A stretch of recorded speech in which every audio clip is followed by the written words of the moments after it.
Listen up, Gotham. Testing, 1, 2, 3. Hi, Buttons, it's me, Harley Quinn. This is Batman. This is Robin. Tune into the Bat Fanatic podcast. The Bat Fan Addict Podcast. The Bat Fanatic Podcast. The Bat Fanatic Podcast with Sammy Warm Hands. With Sammy Warm Hands. The Bat Fan Addict Podcast. Bat Fan Addict Podcast. Although, Sam, you might think about changing the name. Hey everybody, it's the Dark Knight of Rap, Sammy Warm Hands, and this is the Bat Fanatic Podcast. As always, I'll be joined by my co-hosts, Jen Polanski and Evan Vaught. But first, I'd like to shout out my friend, the Nando Knight. He's our Season 3 sponsor with TNK Comics and Collectibles. You can follow on shortboxed.com/TNK Comics, or on Instagram, you can follow for claim sales at the Nando Knight. That's with a K, K-N-I-G-H-T. All right? Now, today we are returning to our favorite little world of DC Black Label. This is a book that caught me by surprise, as it is way in the future and a totally new premise, Catwoman, Lonely City. Speaking of transitioning, we were supposed to do this on Sunday, and Ben had his sex change operation, so now I'm a man. please welcome... My voice is going to get so deep. You took my joke. I was going to say, please welcome Jen to the show. Yours was better. Genjamin. I'm going to have a full beard. I'm going to lose my hair. Wait. Now all those Hawaiian shirts will make more sense. I don't look like a lesbian anymore. All right, fuck. Catwoman, Lonely City, 2021 through 2022.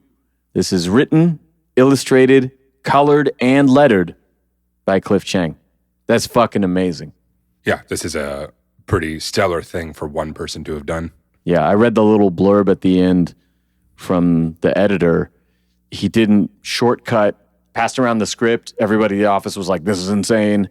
Drew up kind of the storyboard version of all the panels, right? Just the rough sketches, and then drew the word bubbles into it, like, so it's embedded into it from the start. Yeah, he said it started with that. So rather than like digitally adding the word bubbles in places that wouldn't be as intrusive or something, he like started with the word bubbles and then drew around them so it never could be intrusive. That's cool. Went from that to pencils, then to inks, then to colors. Like, Wait, so like are it you could have saying- shortcutted any of these steps and didn't do it. So this image of Catwoman, like, jumping across the rooftop with over there on the left, he started with over there just in a text box and then drew a picture. Yeah. I don't know if he started with the words literally, but as he wrote the panels, he wrote the text boxes in there, like in the beginning.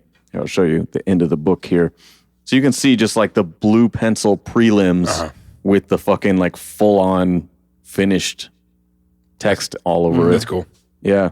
Normally, I mean, I think process photos are interesting, but this one just seems particularly unique in that it's a single creator on every step of it. He's not passing it along to anybody. Mm-hmm. And I think from the point they got the script, it was just like, oh my God, yes, please do this. So it didn't really seem like, you know, that he was beholden to anyone else. Mm-hmm.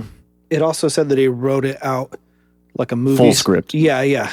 Which is so cool to have everybody think from the jump that it's dope already. Yeah. Like, that's a pretty good place to start. Versus like, Cliff, I don't know. I guess I'll have to see it. You're not also going to pencil this and ink this, are you? Oh. Well, can you imagine what the elevator pitch is for this, though? Mm-hmm. Like, if you went to them like, okay, now hear me out. Catwoman is 50, bad at stuff. We're going to meet all the other characters. Also, really old, bad at stuff. And there's no Batman. Yeah. To be honest, when you described this to me before, not for doing this, but just like, I'm reading this comic, Lonely City, and you described it, I was like, that doesn't sound good at all. That sounds terrible. Or it doesn't sound interesting to me. And I was right, but whatever. Oh, here we go again. Two sides of the same coin, I guess. Luckily, it worked out how it worked out. But if you one-manned the whole thing and then it sucked, oh, man. No one else to blame. There's nowhere to disperse it. Like a fucking colorist, man. Yeah. And after that much work, also, that would be such a bummer. Yeah. On the other hand, if it is radical, then that's all you. And that's pretty sweet. I just want to applaud the use of radical in full Yeah. I still say rad, but like it's rare you get to enjoy that. Unless you're talking about like the radical leftists trying to tell me who can come into my bathroom. Antigua coming after me everywhere I go. I'm not sure that's the name. That's what it is, the Antiguan agents. The best way I can describe what seemed like, I'm not going to like this when you described it before, I was just picturing Frank Miller's terrible old woman, Catwoman, who like runs the bordello. Like, and it's written by a guy. You're like, oh, great. Oh, Okay, rad. nice. So These guys always know how to write women. yeah. So this first issue Is Cliff dropped. Chang a man? He is now. Okay. Clifford Chang. So this first issue dropped on my birthday in 2021. I was like, oh, fuck yeah, I'll give this a shot. And it took a full year. It wasn't until my following birthday when the fourth issue came out. So I started this like very excited and then delays. And by the end of it, I liked it, but sitting down and reading it all at once this week after forgetting most of it, oh man, I had a great time. What was your guys' first impression as you're digging into this? Did it feel different in a good way, or like Ben was saying, like, the pitch is not great? I didn't know anything about that because you didn't give me the pitch also. So instantly it's just the art is... No expectation. Yeah, I got no expectation, but right off the bat, the art is cool and solid and kind of old school. And then the color palette is rad, like page one. Yeah. I mean, the moment I saw a neon purple to pink gradient sky, I'm like, okay. That's it. I'm in. Yeah. You have me. First fully panel, invested. you're there. Well, that's good. I was hoping you'd be on board for it.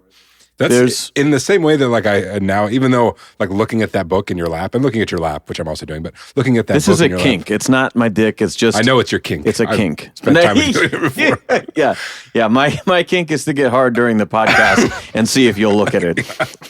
Yes. I see it now. Pants tent.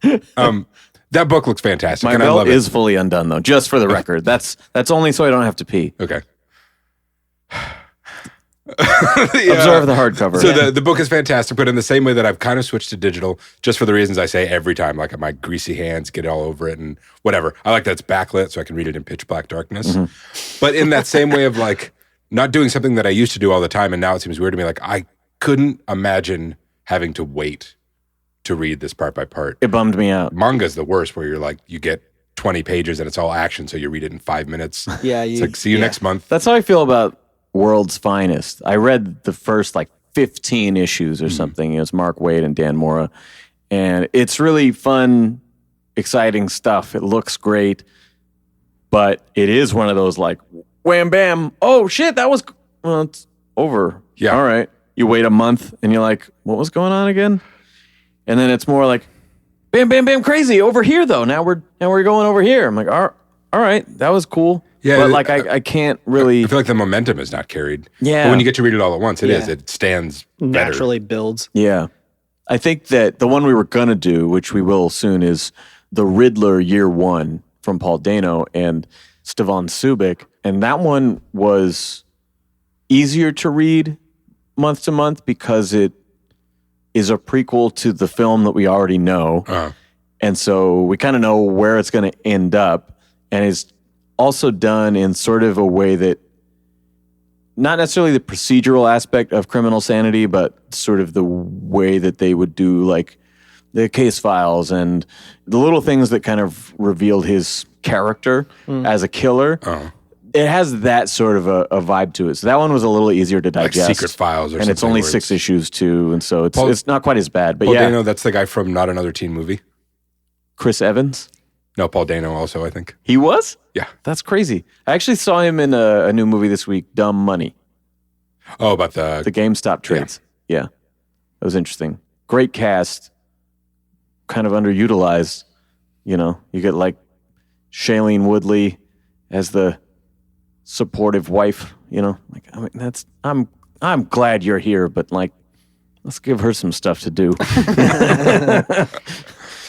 Anyway, there's a lot of story here, even for 4 issues, so I'm going to go as quickly as I can. Yeah, let's get this over with. as usual, snipe me, jump in. But this is an evening session.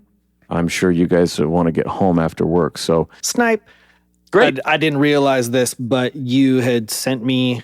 That picture of my dick. Yeah, and I was like, I recognize that. Wait a minute. These Bat Cop guys. Yeah. Like I don't even know why you sent that to me, but I swear it was just a picture of these guys, or like I'm reading this or something, and look how badass this is. Maybe I And- posted it in my stories or something. I don't know. No, I don't follow you. Is there an anime reference coming up here? Yes, there is. Yeah. Yeah. Something about howling at the moon, maybe? Yes. I mean, it's kind of a guarantee that there's going to be an anime reference whenever I'll have to. it Well, begins no, to speak. I'll have to show you. I mean, it's. I didn't think of it until you just started talking. And Oh I yeah, just, it's I like just covered not, the bat ears up. I'm Yeah, like, oh, yeah, okay. it's not up for debate. It's like there's this, and I think there's other things related to it actually too. But there's Jinro, the Wolf Brigade, the militant super cops in it. Look, Yeah, kind of ultra fascist, ultra armored, the red goggles. yeah, just circle, red eyes. You I- can't argue it, and I wouldn't be surprised. If I'll argue it. Cliff was inspired. Well, I think the whole thing also has sort of a Frank Miller vibe, even like a RoboCop vibe. Just the general idea of going to this part in the future, of course, but then also the police state fascism sort of element. Older and kind of weaker in some ways, but better in others. And Yeah. But mostly worse. All right, so opening shot, as you mentioned, Catwoman on a rooftop in her Batman the Animated Series suit.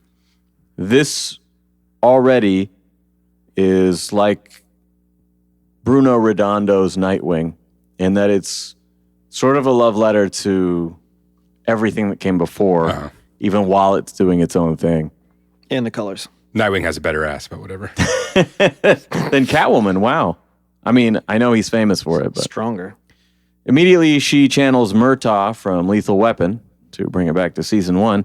I'm too old for this shit. She's been out of the game for 10 years, we've learned. And she started out 30 years ago. So we can expect that she's probably about 50.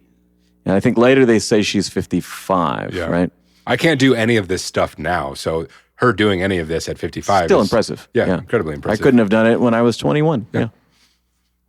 3 days ago, Selena is released from prison. On the bus ride home, the passengers gossip and taunt her, and it's implied that her sentence was for killing Batman. The blue-green animated series looking Two-Face is now Mayor Harvey Dent, and he appears on TV to defend her for doing the time and being afforded a second chance. Again, I just have to compliment the palette. The color palette from scene to scene is just fantastic. Because both, I love neon. Neon will always make me go like, that's fucking rules. Boner. Yeah, give me a pants tent. But then also just her leaving prison and like her Ocean's 11 intro scene. Everything that like kind of like muted mint greens and yellows, like also just fantastic. It has that kind of mid-century like Venture Brothers look, just that I really, really like. Fully agree. Her neighborhood is now deserted, having been ravished by a storm. A cop, as we mentioned, the Bat Cop, has some sort of cyborg Terminator vision, and he identifies her. She's stopped for not wearing a G-band, as they call it, but he lets her off with a warning. It's not yet mandatory till next year. Her apartment building, purchased with, quote, the first million I stole from Falcone, is empty now. It's deserted. She had to break into her own penthouse. We see multiple cat suits in the background, and hearing a sound from inside, she grabs a gun before realizing that her kitty came back to see her. She says, he's the only one left. 2 days ago, Selena tries to buy coffee and is shocked by the corporate coffee inflation and ultimately gets turned away when she tries to pay with cash. Only G Money, which sounds like a terrible rap name, but if you look at the counter, is like a Square, Venmo type payment processing thing. So I work in precious metals and tangible things like that. So some of this to me has that vibe of like, fucking Biden and his digital currency, and he's gonna go and like There's an undertone of that because I get some of it is that she's been in prison, so a lot of it's like, oh man, the world has really changed. Time has passed. Yeah. But they even go into it with this later, where it's like those things are used to track the citizens, and so I give that whole of like, man, this latte costs a lot, and you can't pay with real money anymore. If only she had some silver coins, then she could. Well, if you're a thief, I think cash is going to be your currency. Yeah, so hard I assets. definitely feel for her in this case, especially as someone who struggles with change. Now, at a bodega around the corner, Selena gets her coffee for $2.50, not $20, and buys a dozen roses before hopping in a cab. She jumps the fence at an overgrown Wayne Manor and brings the flowers to Bruce's grave. Now, this is one of the first examples of just brilliant storytelling. As it pans out and around the plot, we see more graves, and she actually leaves a pair of roses for Thomas, Martha, Bruce, Alfred, and Dick. They're all gone. So right away, it's like, this is fucking foreign territory that we're in right now. Cut to a helicopter as Selena lands on Iceberg Island, Penguin's offshore sanctuary for a casino and God knows what else. He looks like a white-haired version of the Batman from 2005, the Tom Kenny version. They call him Emperor Penguin, I think, in this. In his office, he explains that her money is gone. It was taken in a civil forfeiture, as the police do, and he refuses to loan her any startup cash due to her aging body and distrust of her abilities. Like, I don't think you can do all that ninja shit anymore. I think the comparison is interesting where she mentions that he blows all the money bringing her out there on the helicopter. So it's that combination of like extravagant spending, but also like, well, I can't actually loan you any money. Though. I have it, yeah, but you can't have it. And he offers her a hostess job as he eyes her cleavage and says, only if you wear the cat suit. And she punches him in the face. I like this part because it's cool seeing her like unmasked. We're not as often given like the inside scoop for like antagonist characters. Yeah. We're not always getting to see those like closed door conversations. What about the ones from Batman 69? 66, Yeah, you're right. We did. Okay, that was a different one. Yeah, they did. Why didn't they call tell that us about Batman the- 69? Why didn't they call it that? Oh my God. Oh, it's Batman 66, but the adult version should have been Batman 69. Yeah, what? Fucking idiots. Oh my God. But we got their whole huge like mistake. where she throws the cat at them. Attack them, Cleopatra. Or Yeah. whatever. We're 100% privy to their plans in that. I think it's tight too because they are and aren't themselves. They're like not being Catwoman and Penguin. They're like not even. They're just kind of old friends. Yeah, and the fact that they like know all this stuff about each other. She's asking and, for a loan. Yeah. Hey, can I borrow some money? Yeah. And I think it's so cool I didn't have any reason to like think that Selena wasn't a like strong, confident character, but it's really nice seeing somebody get pitched like that as well. She's asking for what she needs. She's showing some humility in doing so. And then as soon as he says something stupid, she's like, fuck off, punches him. Skedaddles. Yeah. That's still Catwoman. Yeah. That tracks. You're a badass. 24 hours ago, Selena tries to bolster her reputation by breaking into the new GCPD headquarters. She overestimates her abilities and is nearly caught. At home, she watches Dent on TV talking about how he's made Gotham safe, partially with Bruce's fortune willed to the city upon Batman's death. I also like, just to step back, in that scene where she breaks in, you see the dynamic between like the stormtrooper street bat cops and the detectives who are like, you guys are fucking dorks in your power armor and your stupid shit. Like, they have no, even though they're all these like tough guys with huge guns, they get no respect from even the other cops. I do appreciate that. Calls him night vision. It's implied here that the villains are all gone and that they've actually banned masks of any kind. So you can tell this was written before the pandemic. But there is also mention of another mayoral candidate running against him. to which he points to his own scarred face and says, "But she's not the only one with a disability." Cut to Barbara Gordon's campaign office. She is still, or again, because this is kind of a one-off universe, in a wheelchair. And she... Unrelated in this universe. Yeah. She just was a skiing accident. She's just lazy, frankly. She can walk if she wants. And she's not happy to see Selina. She specifically goes out of her way to call her Catwoman. Barbara laments the wasted time they spent on the Bat family when Bruce's money cleaned up the streets without vigilantes. Selina questions whether living in a police state is really an improvement. As the animosity builds between them, Selina says that she didn't kill them. And Barbara says, "But you didn't save them either." Which I think like is kind of harsh. When she says that in my head, I'm like, oh, was it like some kind of rogues gallery and she was on the fence and that's what ended up killing you? I was like, no, it's just, you didn't save them either. I'm sorry. Yeah. Well, there's a specific reason why she says that I underscored way, way later. I think it's rolled out very well because it's shown in fragments. They could have just gone back and showed us the flashback at a certain point.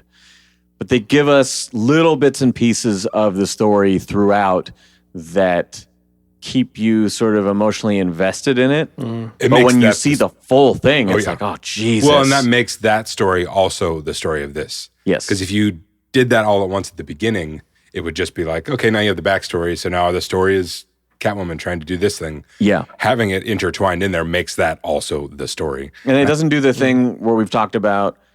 They show you a scene, and then like later there's a twist, and they show you the scene in like a different light. Somebody hiding in the closet. Yeah, Calendar Man in the mirror. And I think that's really neat. You can do that well, but this I feel like is more effective, or at least less common. I can't think of specific examples, but I do think I've seen that before. I mean, it's a Tarantino, Nolan sort of way of doing it. Well, it comes to mind to me time. In probably other comic book contexts, especially like alternate universe or later things, because it's usually like this where it's something extreme has happened where the hero died a long time ago or something, and they're doing that like they're slowly feeding you.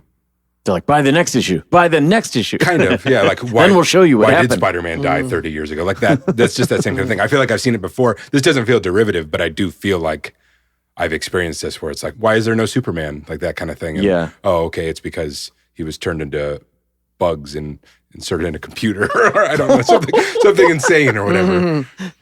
Weren't we just talking Don't steal my idea. Weren't we just talking about Oogie Boogie a minute ago? Yeah. Speaking of turning into bugs. I think it's cool that you could be intentionally misleading by revealing the past at different times. Yeah. And then the fact that they, probably, well, intentionally, but allow you as the audience member to like be deceived and change your feelings about something. You could read this scene and be like, what did you do, Selina? Like you could start out by thinking that she was a turd and made a bad choice or something like that. But then as it goes on and you're seeing, then all of a sudden you like sympathize with her and stuff. So it's cool because it's crafted so that you might like change your feelings about the scenario or the characters over time. Yeah, because you trust Barbara. And you so can, like, if she's mad at you, maybe you deserve it a little bit. For sure. Yeah, and you can only make your opinion off of the information that you have. And so if they're giving you these little bits and pieces, then it's going to evolve and you're going to change with it, I also want to point out that on this page, which give me my numbers, please. 6, 8. On page 33 at the very top, there's just a close-up of Barbara's eyes, and her glasses and her eyebrows make a bat symbol.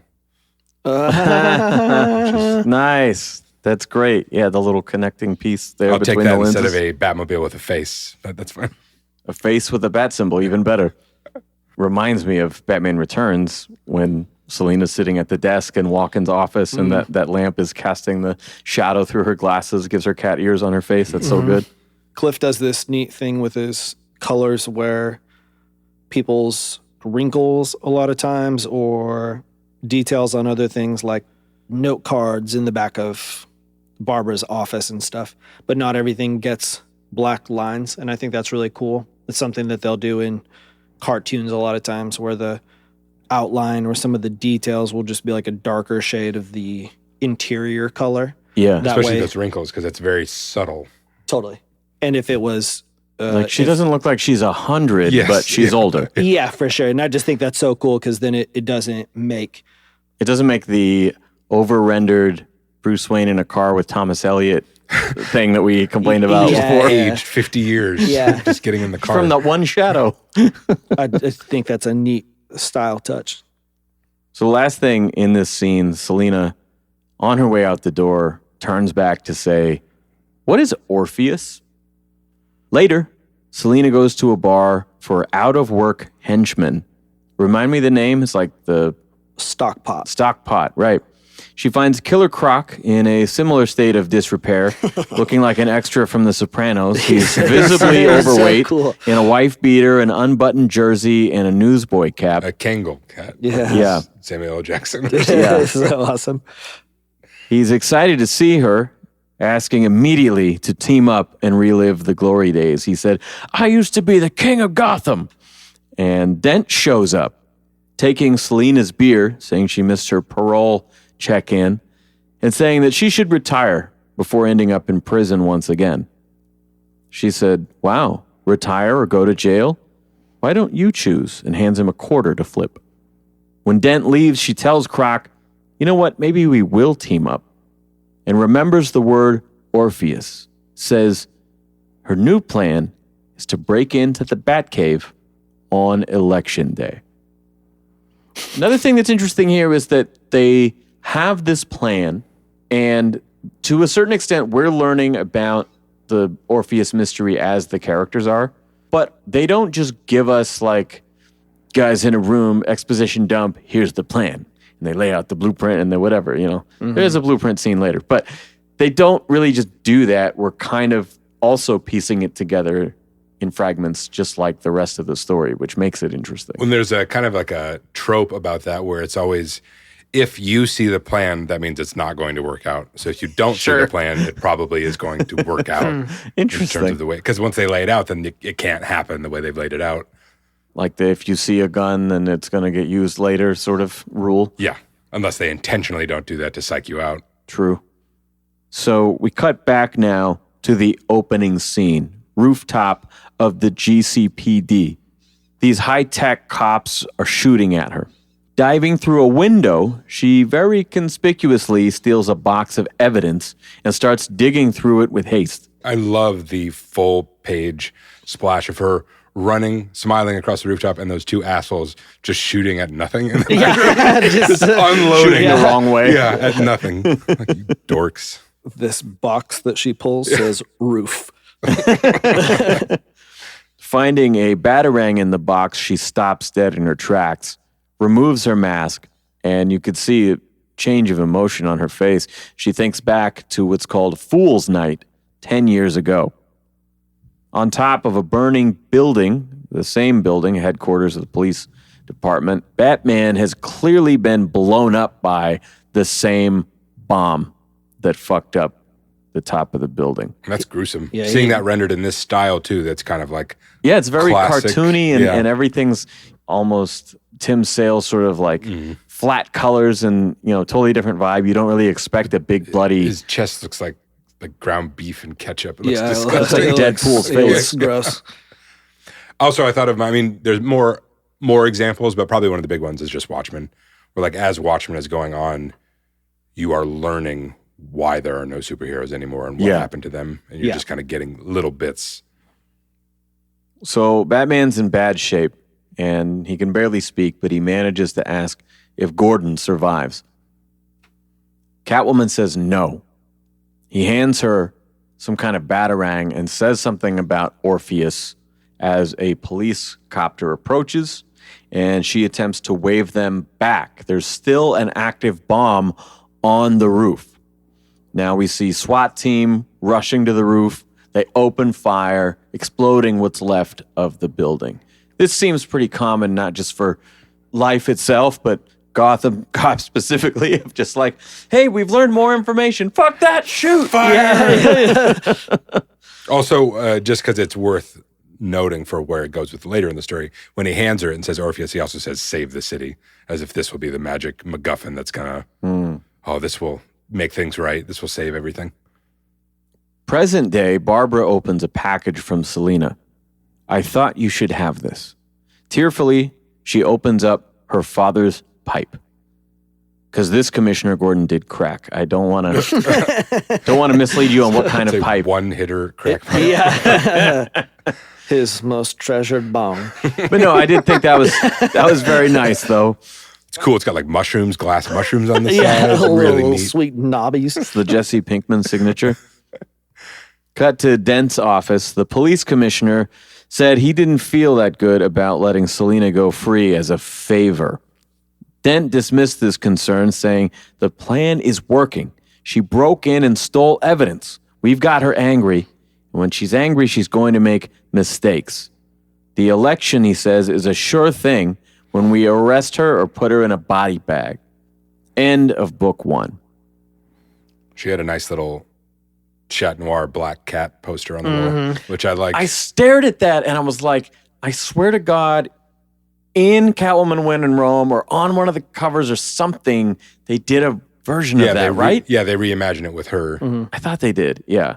This is like the actual thing. Yeah, the real poster. And they show it 2 or 3 different times too, just to like, yes, did you see? Black cat. Hey, dummy. Get it? Book 2, Fool's Night. Joker is streaming live at Gotham Square, telling people to rise up. He says to turn on the Joker app and see all the other like-minded people around you. There's more of us than there are of them.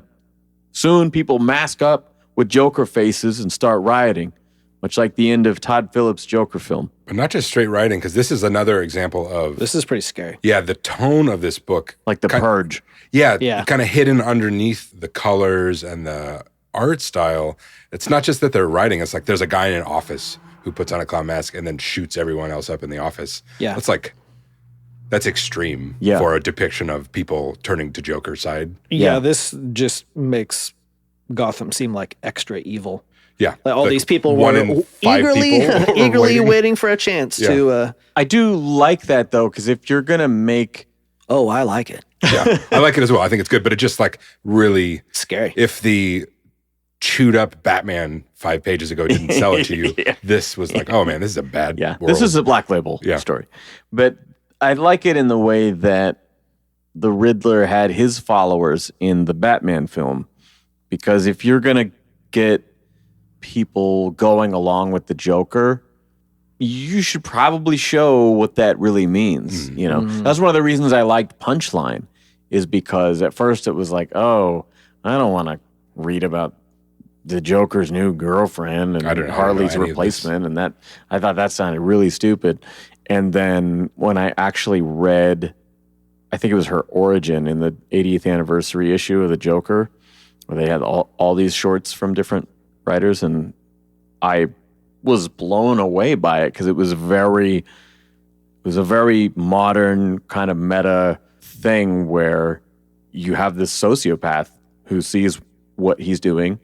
She starts committing heinous crimes sort of in his likeness to get his attention, and has this disgusting fascination with his nastiest side. And to me, that feels real. Not to veer off into other things, but like when you read manifestos or social media posts that these real life killers make, they reference each other.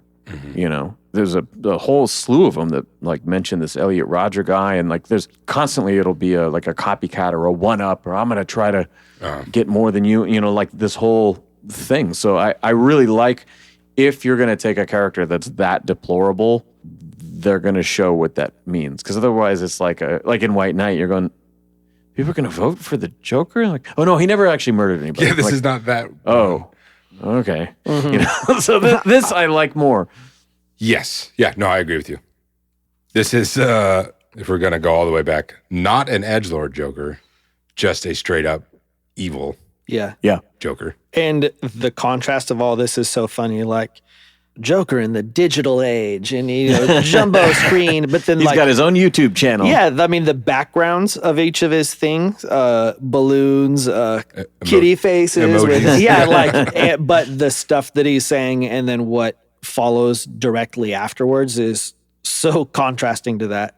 Yeah, he's still cartoony and stuff. He's just equally evil. I like the way he looks in this too, because he looks more like a human. Well, this reminds me both of Invincible, again with like the super bright, fantastic color palette mixed with just horrific violence. Yeah. But also, the cool stuff. That's where it's at. Yeah, Also, I got my Invincible compendium that I want to crack open, man. I'm excited to reread it. Even though the other stuff is more that like Darwin Cook Yeah, I could see that. animated series, Bruce Timm, that kind of look. Some of it is that looking at Joker's face in this reminds me more of like Gary Frank or some of like the, because I think Gary Frank did whatever that series was that was like the Squadron Supreme.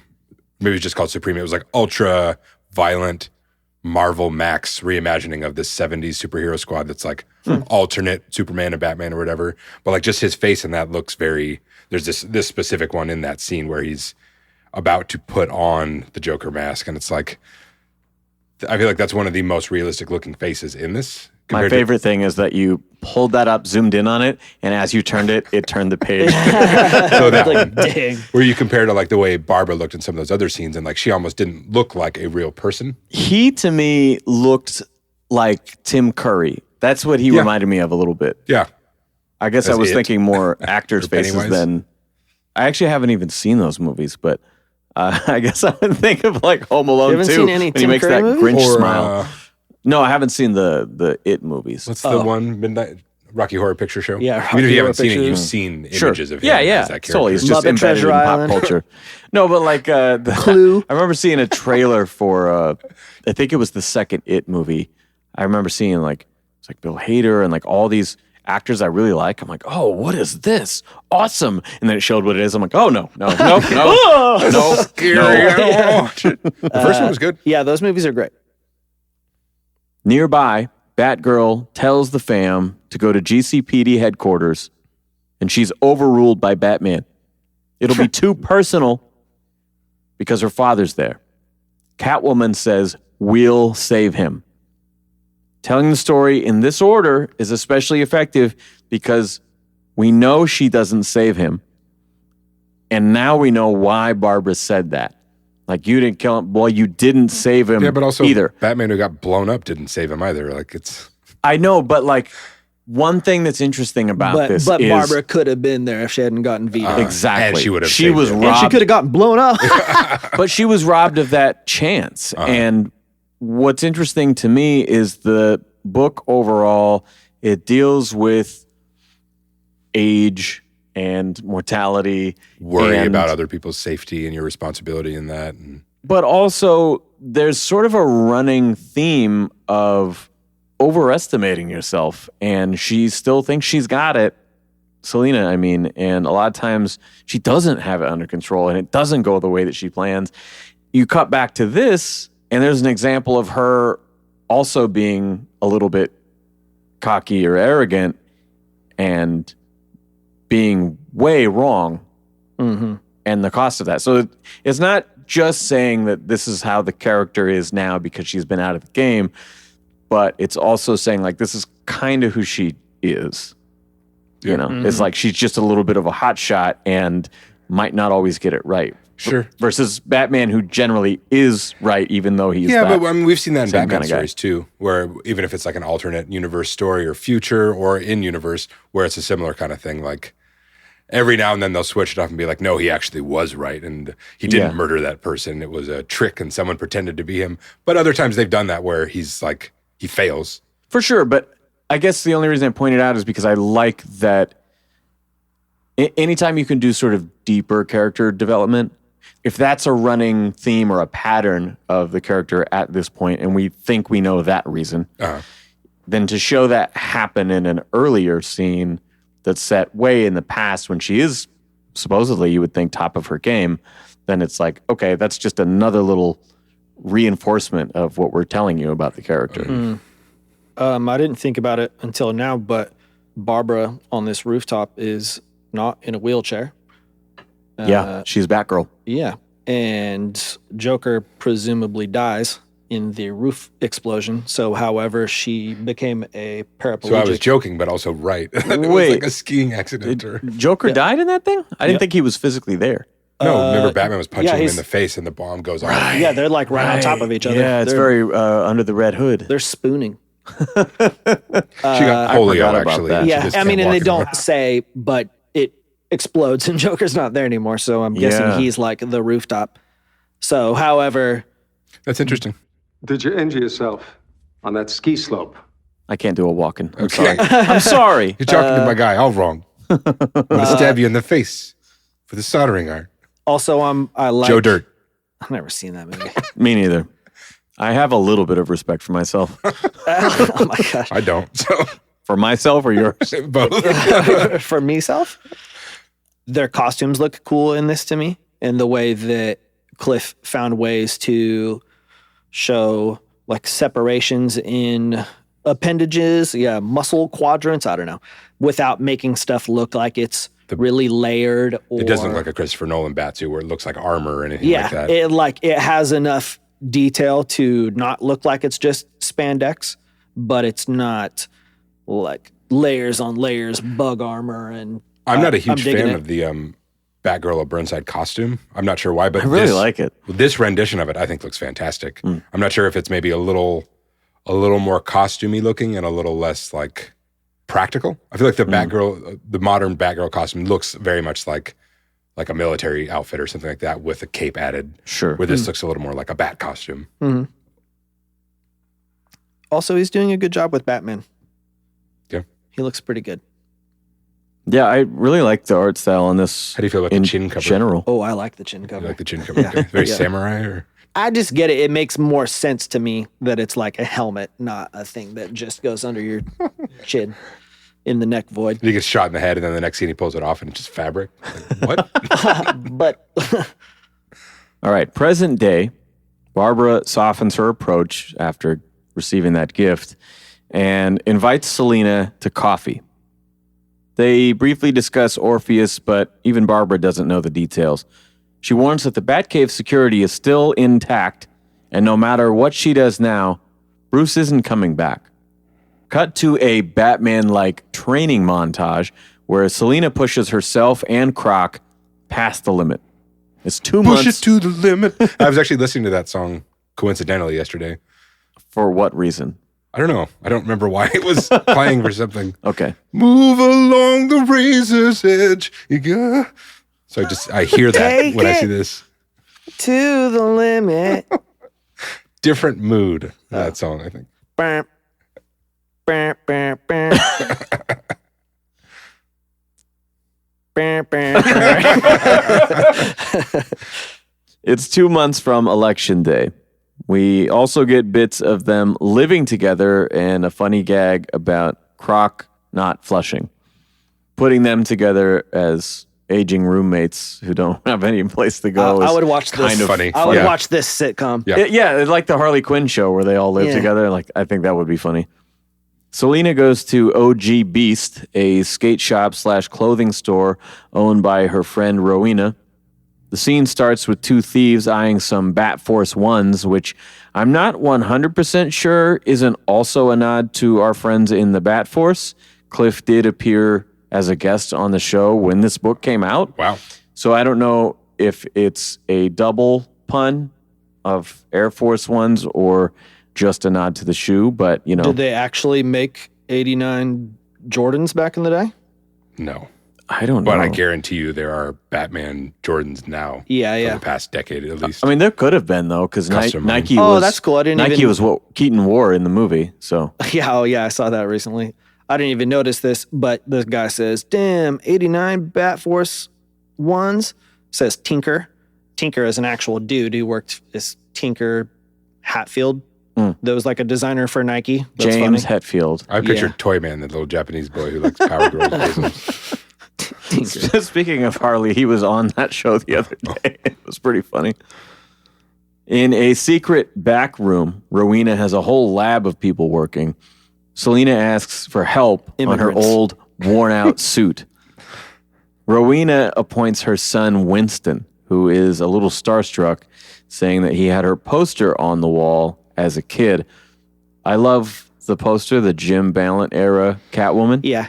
If I was to meet Cliff Chang at a con, I would ask him to draw me like an 8.5 by 11 version of the that? 90s, yeah, 16 Catwoman. by 12 version. Yeah, and I love it too, because one, the framing of it, even though it's extremely cropped, immediately highlights like why he liked this poster so much on the wall. Totally. Yeah. Jim's fake tit obsession. Yes. I think that's funny too, because of course we have these fictional characters merchandise, but these not fictional characters in their world, despite being supervillains, also have their own merchandise. Somebody's out there selling posters of them. Yeah, that's also kind of a White Knight thing. Or like, I just saw the trailer for the Marvels or wherever the new Captain Marvel movie is, and I noticed that when it was introducing one of the other characters, like in her bedroom, there's an actual Brie Larson Captain Marvel poster in the room, and I think they did the same thing in Black Adam. Like, what? Stuff's kind of interesting. At a fancy hotel, Selena goes... Not just that, but that they're iconic enough that she's like, which one of my posters did you have? Oh, the titty one? Yeah. That's all right. That's okay. I made money off of that. That's fine. Because they make that joke twice, and there's 2 different posters at least. Ange and I were just talking about that. My wife and I, we went to that con in Austin, and then right after GalaxyCon announced like, oh, Sarah Michelle Gellar, who was like my childhood crush, right? She's like, oh, I'd go and meet her. I'm like, oh yeah, what am I gonna say? Oh, I jacked off to you when I was 12 years old. Like, don't say that. Like, but then can't you just go? I'm a huge fan of Buffy. I had a great time. No, I'm just joking. Like, I can lie. I can lie. I can lie. I can do this. No, but like right after that, they announced a signing with Jenna Jameson, and I was like, okay. I've been a huge fan of your work since I was a child. He actually comes up with the 2 scenarios and then just ends up switching them. Oh, no. Your TV show was really good. I was going to say the jacking off thing to you, but then I said it to the wrong person. You're going to laugh when I tell you why I just said that. Now, for the record, they were both mail-ins, so these are hypothetical conversations.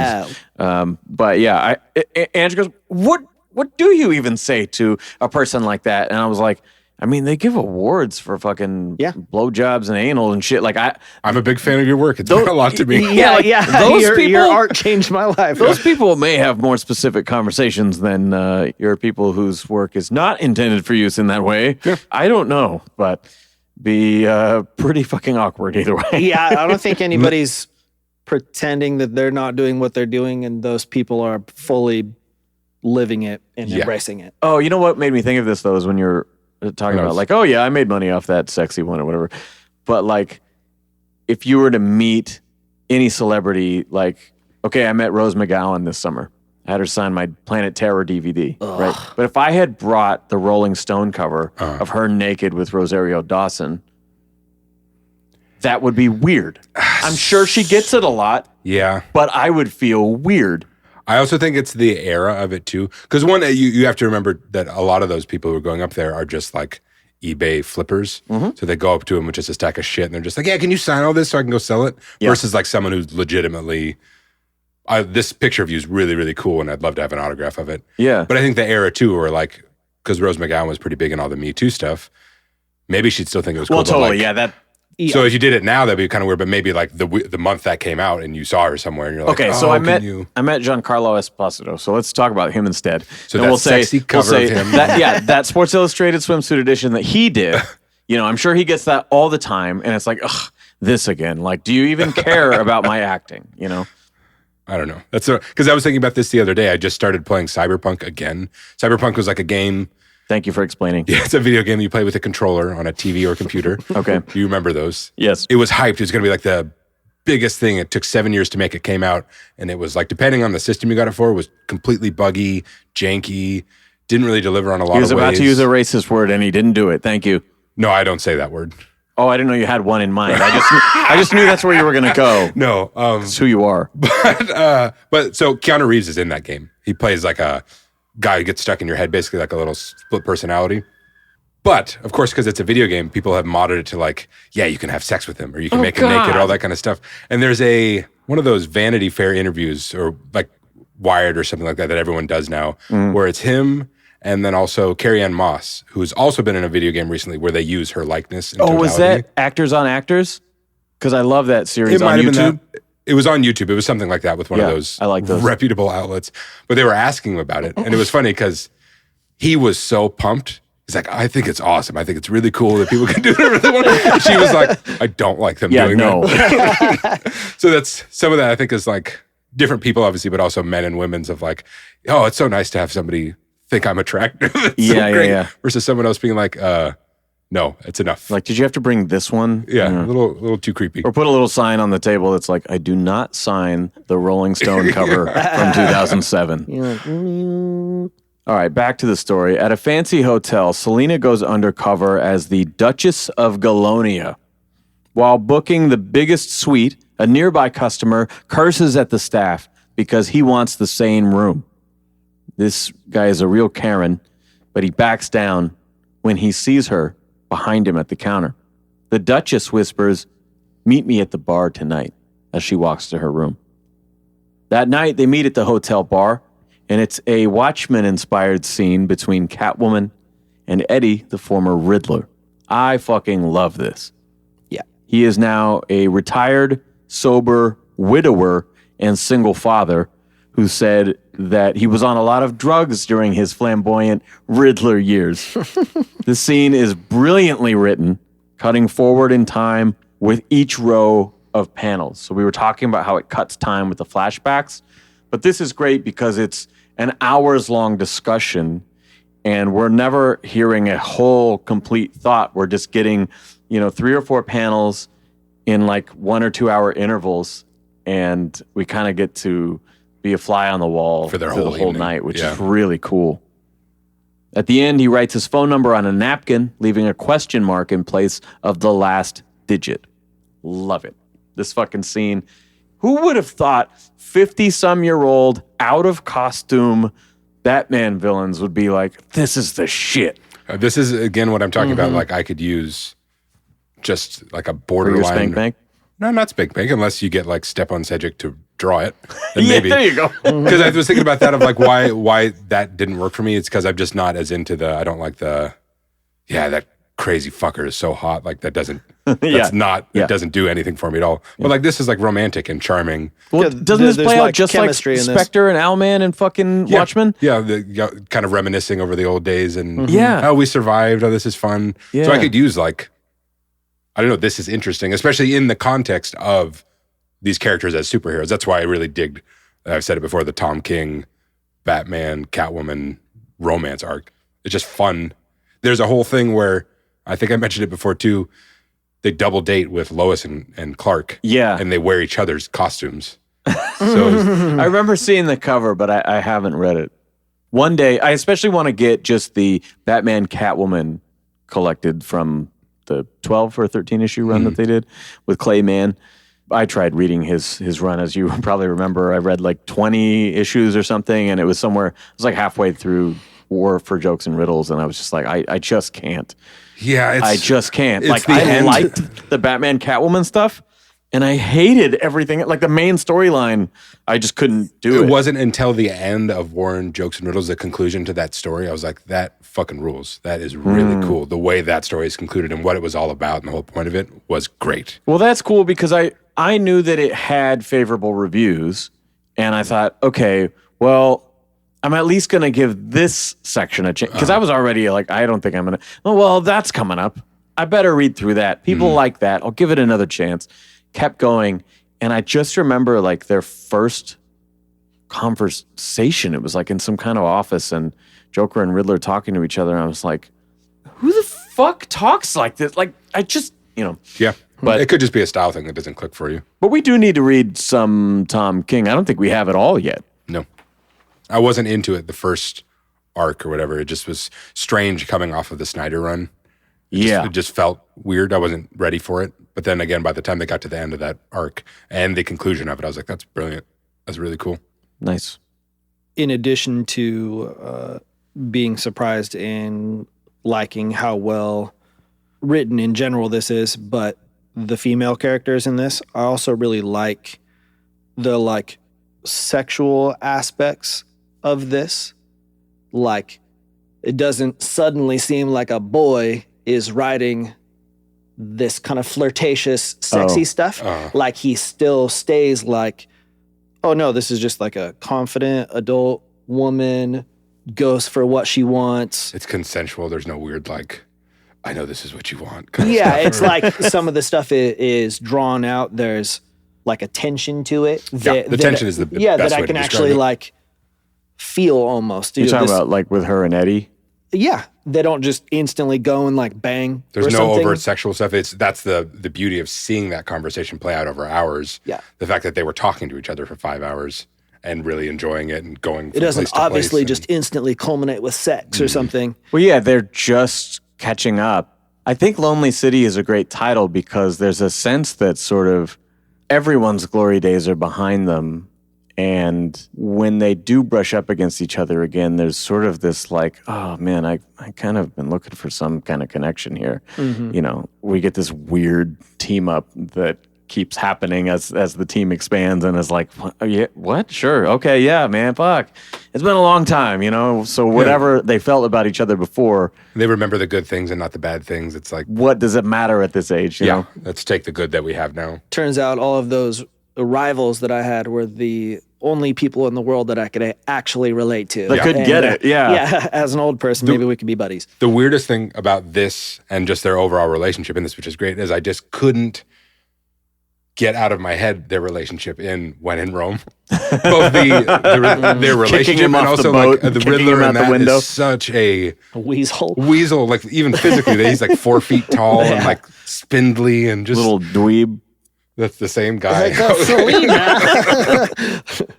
I did get to meet Jeff Loeb a couple weeks ago, and I was really happy until I realized that like his price had gone up a bunch, and so I had like 10 books in my bag, and I'm like, oh no, shit. All right, so I only got him to sign things that I already had signed by Tim Sale or Jim Lee or something like that, just to kind of complete them. Sure. Left everything else in there, but while I was at the con, I found the first issue of When in Rome. And bought it and brought it over to him. And then I was like, ooh, I can't afford that though. So now I just fucking have it. Someday Yeah. I'll I'll meet sign him it for you if again. you want. Oh, thanks. ban. 30 years ago, another short but very effective scene. Catwoman, dressed in her 66 costume, is stealing some jewels when Batman catches her. It's implied that this is the very first time. He grabs her belt as she tries to escape, and she flips around, straddling him. As she moves in for a kiss, he unhooks the stolen necklace. Catwoman runs away, saying, "Live a little." I just like that too because that is referenced more than once the first appearance of Catwoman in that jewelry store that just has that specific like Victorian look or whatever. So I love seeing different people's interpretation of that scene and what that jewelry store looks like. Yeah. And the costumes. He gets to draw multiple versions of these characters. This is where I notice the outlines the most. Specifically, maybe it's because of the content of the scene, but it's when she's doing like the handstand move with like her legs kind of scissored. Yeah. Just like the boldness of the outline of her body and the shadow on the wall. Yeah. The pink lines of the batarangs hitting I it. Just love like, Catwoman's pink it's just lines, let me tell you. fantastic. Too Just, far? Like It's your podcast. when they do. You're goddamn right, Evan. It's my show. We talk about like with whoever did like the modern Dragon Ball Z movies, like the big thick lines and the thinner lines of the black outlining it. Yep. Just like I love some variable line weight. I love the close-up panels of their eyes locking, her mouth moving in, and then the surprise in her eyes as it unlatches from her neck. Because geez, Boy Scout, you ruined the moment. Couldn't wait. present day, Winston gives Catwoman her new suit and upgraded shoes, knee braces, and comms in the ears. While discussing the Batcave security obstacles, he nonchalantly mentions a Green Lantern ring that he saw at Star Labs. This is kind of our first indication that they're going to be branching out and using the full DC lore to an extent. Which I love. In her new suit, Catwoman breaks in to steal the ring.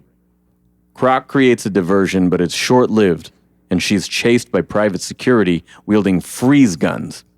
I think the new suit is fantastic. It has some of those elements that I really like from like Spider-Gwen or the earlier Miles Morales suits. The hoodie is interesting. Yeah, or like even it goes back to like the Scarlet Spider. Like the idea of like a regular superhero suit mixed with some kind of like casual though. Yeah, like a sweatshirt or something like that. Yeah, Or- it's obviously it's athletic. Yeah. It's cold on those rooftops, guys. Betrayed by her dated memory of the city's layout, her escape route is compromised and she's cornered.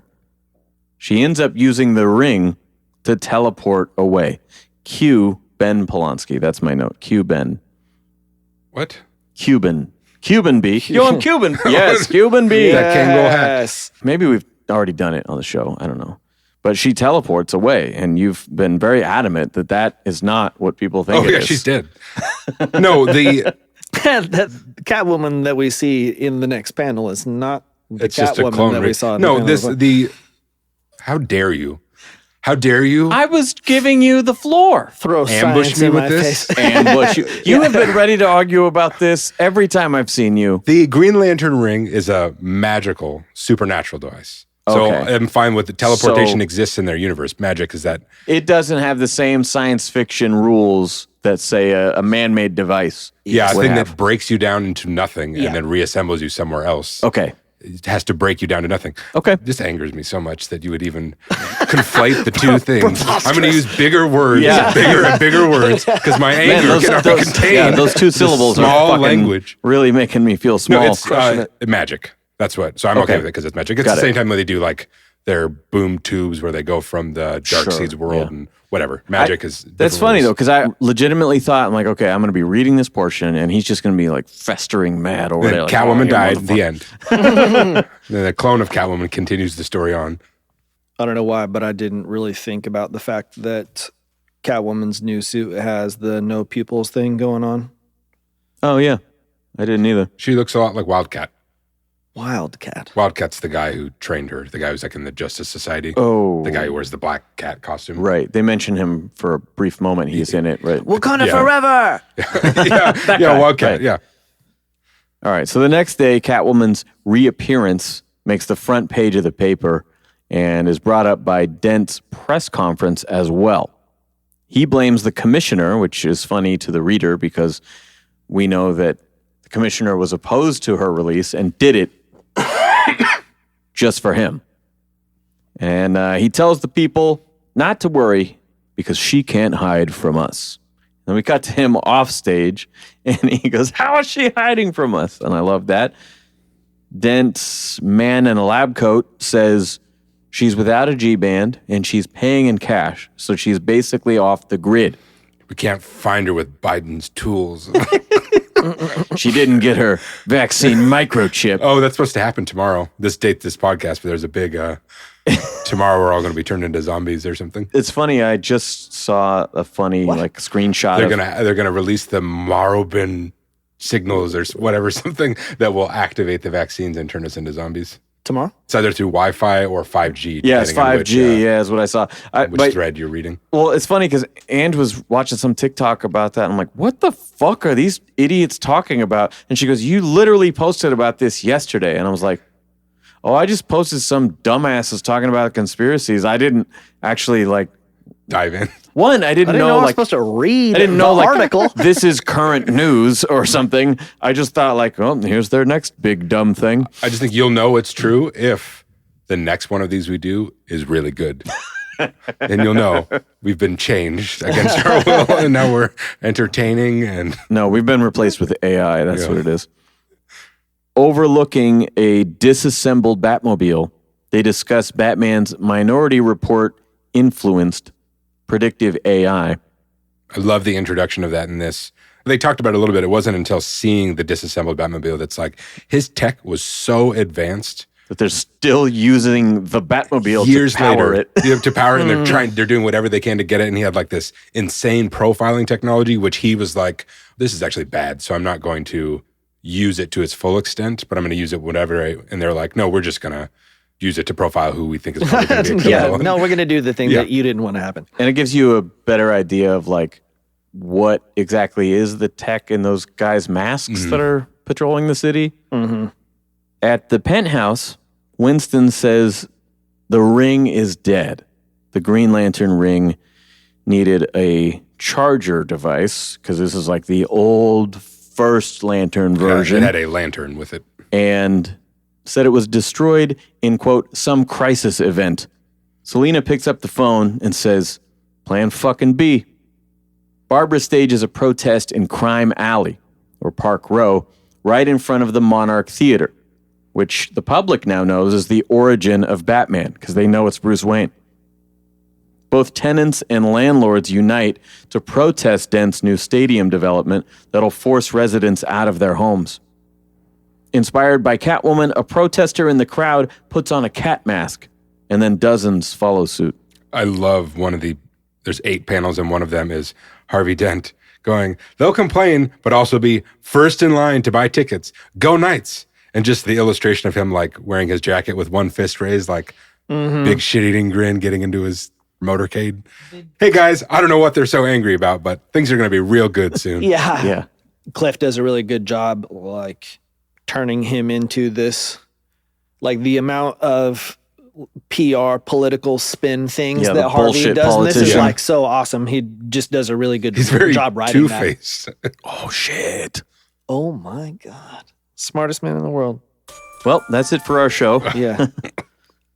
At the penthouse, Plan B arrives. Because as I've mentioned, there was a lot of fucking taking place, and now she doesn't want what they call a geriatric pregnancy. Oh. No, but Plan B arrives. It's Riddler and his daughter, Edie. Eddie and Edie. Edie's wearing a Wonder Woman or Wonder Girl sweatshirt. Nice little touch.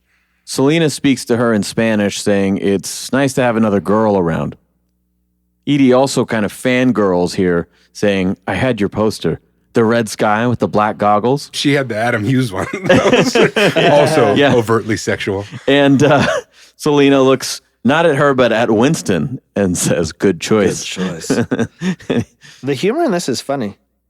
That's good. This is No, I mean, but it is legitimately funny. Yeah, it's actually funny. I don't. I'm with you. Your whole like I can't lie about stuff. I am incapable of laughing at things that I don't think are funny. Yeah. And this is actually funny. And it's not overtly funny. Like most of it isn't. It's just very natural when there's a moment for a It's funny beat like that. situational. Yeah. There's another one later that I really laughed at, and we'll talk about that when we get When there. Croc pulls his dick out.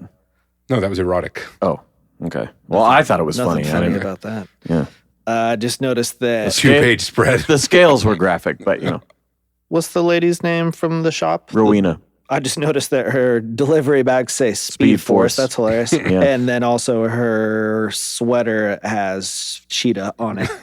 Well, and before at her shop, so they had like the Bat Force ones and they had skateboards with the Flash logo on them. Yeah. But then her shirt was like that Supreme brand, but it was like Super, comma, Man or something. Same scene. This kid's wearing a trillionaire green team.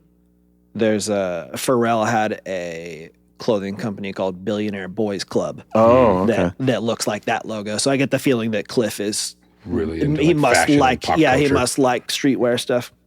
Me too. I'm cool. Yeah, same. I'm wearing I my noticed all those my things. bright yellow Dockers shirt.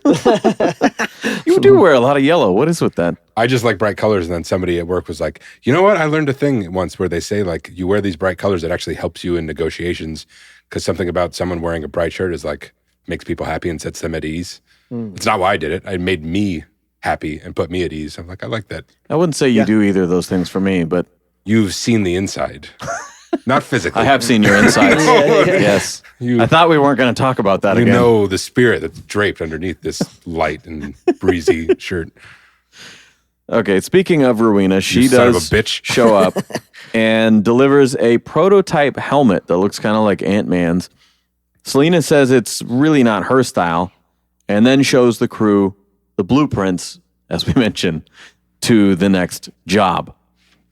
At Ace Chemicals, they clumsily steal some unnamed samples and get caught by security on the way out.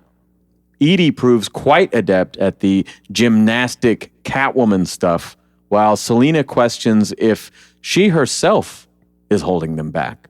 Watching this young kid fucking flip around, like a young Robin. And save her. Exactly. And going, man, am I the liability here? I love Killer Croc in a wetsuit.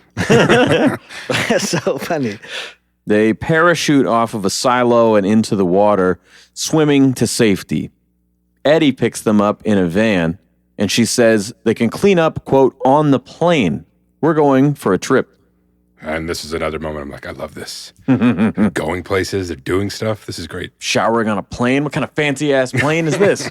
I love the color palette, like starting with Ace Chemicals from the outside and the sky being like a lime green gradient. Yeah. As if like the place is so polluting fumes. that the air around it is disgusting. And then the rest of it from when they get out on this like gangplank, whatever this thing is. But the way that this chase scene plays out with the smaller, quiet panels, it's like devoid of text, sound effects. I always like the way that those Ace Chemical scenes look, or even like Sub-Zero, the animated film, like sort of the rescue scene at the end of that. I always love those big, tall catwalks and all the negative space. It just makes for a really cool It makes the environment chase. very like unfriendly and imposing. Yeah. Mm-hmm. Or if we go to the Batman versus Turtles thing, Ev's observation about there's no safety rails, nothing to hang on to. 3 weeks now to Election Day, Harvey and Barbara debate on TV. She challenges his police state idea of safety, saying that it's only making things better for his rich friends. Selena and the gang now arrive at a military compound in Brazil. Inside, they're greeted by Ivy, which is maybe the only characterization that feels off to me. Having a giddy, plus-sized Ivy, like for Poison Ivy, is very strange. I was just really shocked by not only the look, but like the complete change in demeanor from this super cynical character. But I like that a lot. And it's not... And they explain it. Well, yeah, and just that, like, when she introduces them, Catwoman, she's like, now, my friend here, just watch out, because she can be a little thorny. Mm-hmm. And then the next scene is she's just, like, the happiest, bubbliest person. I like it's both that she's just, like... It's like when they introduce King Shark, I'm just here to connect your cable or whatever. Like, what? Well, she's just... Yeah, it's like age has done her well. She's confident, more confident in herself. And getting out of Gotham. Yeah, getting out of there, being around nature and wildlife and doing something meaningful. And yeah, I don't know, it's a nice change versus everyone being like a fuck up. Or a worse version of themselves. Ivy grows coffee beans to fund her operation. Selena produces the samples they brought from Ace Chemicals, which are some kind of GMO formula that Ivy says will eventually drain the soil until nothing will ever grow again. She plans to introduce some kind of neutralizer that will render it ineffective. Cliff addresses the Ivy thing here in the writing when Selena asks, why are you so different? And Ivy says that she was miserable in Gotham in a constant fight. And after Fool's Night, she said there was no Harley, which doesn't really spell out what that means. But I love it. After Fool's Night, don't tell me. She came out here and found a happier life. Despite that, though, she's immediately willing to go back to Gotham and help Selena. I'm a huge fan of leave things mysterious. I've been reading the Bible. Well, I'm always currently reading the Bible. I get to the end, I start over. It's an ongoing thing because you learn new things each time. You experience it differently. There's yours has a wisdom lot of hidden between. How am I going to be fully indoctrinated if I don't read it over and over? I highlight and I go, what did I miss? last highlighter. time? Yeah, dog ears. He beget him and he beget him. Okay, I get it. No, we get it. They all fucked each other and they're related. Again, that same you don't need to know what happened to Harley. You just need to know it was significant enough to create this huge change in this other character. Yeah. And the mystery is more interesting than oh yeah. When Harley Quinn died in my arms, she told me to make it slow. Yeah, that's really bad. That would be stupid. That's a little more obvious, wasn't it? But much more important than that, in this scene, it's another amazing Croc costume change where now he's fully dressed like a Cuban grandpa. He's got just really stunning Swinging it up on the dance floor. Yeah, the concept art for that was probably really great. Actually, check this out. The jacket, I don't know if it's for the normal hardcover as well, but for the retailer exclusive is a full-on fold-out of all the character designs. It's That's rad. two-sided. Glossy. Even. Whoa, cool. Yeah, it's pretty rad. Briefly, Edie asks Selena if she would be trained and doesn't really get a straight answer. We kind of move on from this. Dent learns that he lost the debate and smashes the glass enclosure on his desk, taking the coin in hand, announcing a new slogan, Harvey Dent, the only choice. There was a neat little beat that we didn't mention in the debate where he's starting to get a nervous tick of Yeah, he's tapping the desk. Two-Face or the burn side and notices her notice it and then has to like cover up. One thing I just thought of in this is he's holding up the coin kind of with his index finger, knuckle, and his thumb, right? This is maybe the first time a politician has done the Bill Clinton hand thing and actually had something in his hand like that that made sense. Funny. Here is the quarter. I want to let you know. So that's the end of book 2. This part too, not to the same level, but the way his hand is shown in this, and maybe it's like the red in contrast to the rest of the stuff, or the fact that there's no background and it's just white, that looks gross to me too. Yeah. Or the fact that he has glass embedded in his hand and he's doesn't care. Yeah. Just how so much of the blood is black or near black. Yeah, is really something like- about the black makes it look rad.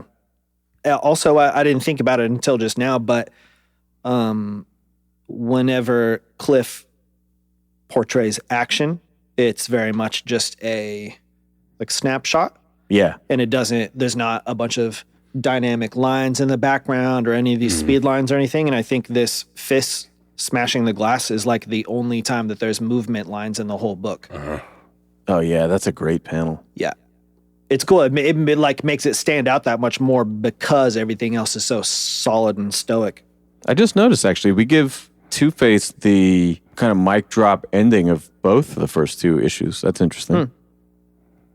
So book 3 starts 10 years ago.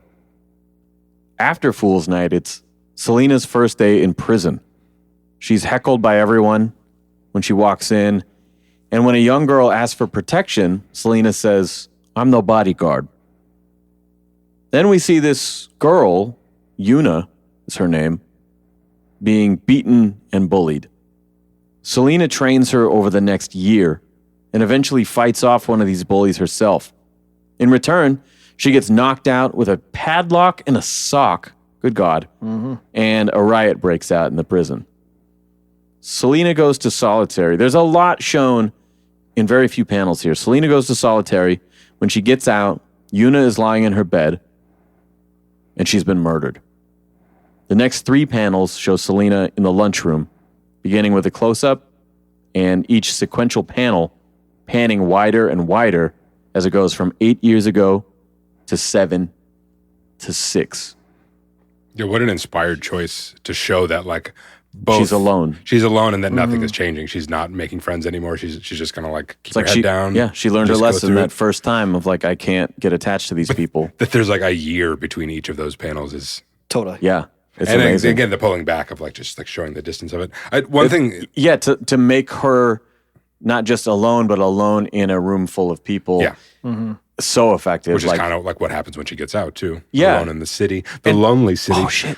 But to do stuff like this with not super realistic artwork, you know, it is very cartoony, and to make me feel the emotional weight of those little, again, 3 panels with no fucking words or no dialogue, like just very, very fucking just masterful storytelling. One thing that I don't get is when the Italian gang is like trying to get her in the gang, and that was like, I don't know, what are you even? Are you Italian? It's like And she's Irish and Hispanic or something Irish like and that? Cuban. Like, Irish, yeah, I was I like, thought you were a Falcone. well, yeah, and I actually wrote that in one of my notes of like, so you're gonna mention Falcone in the beginning, and then you're gonna twice mention non-Italian. The Cuban thing, I guess I heritage? would get, but the not Italian seems weird. Unless she's lying, saying she's not Yeah. Italian. But Yeah, I don't know. That was weird.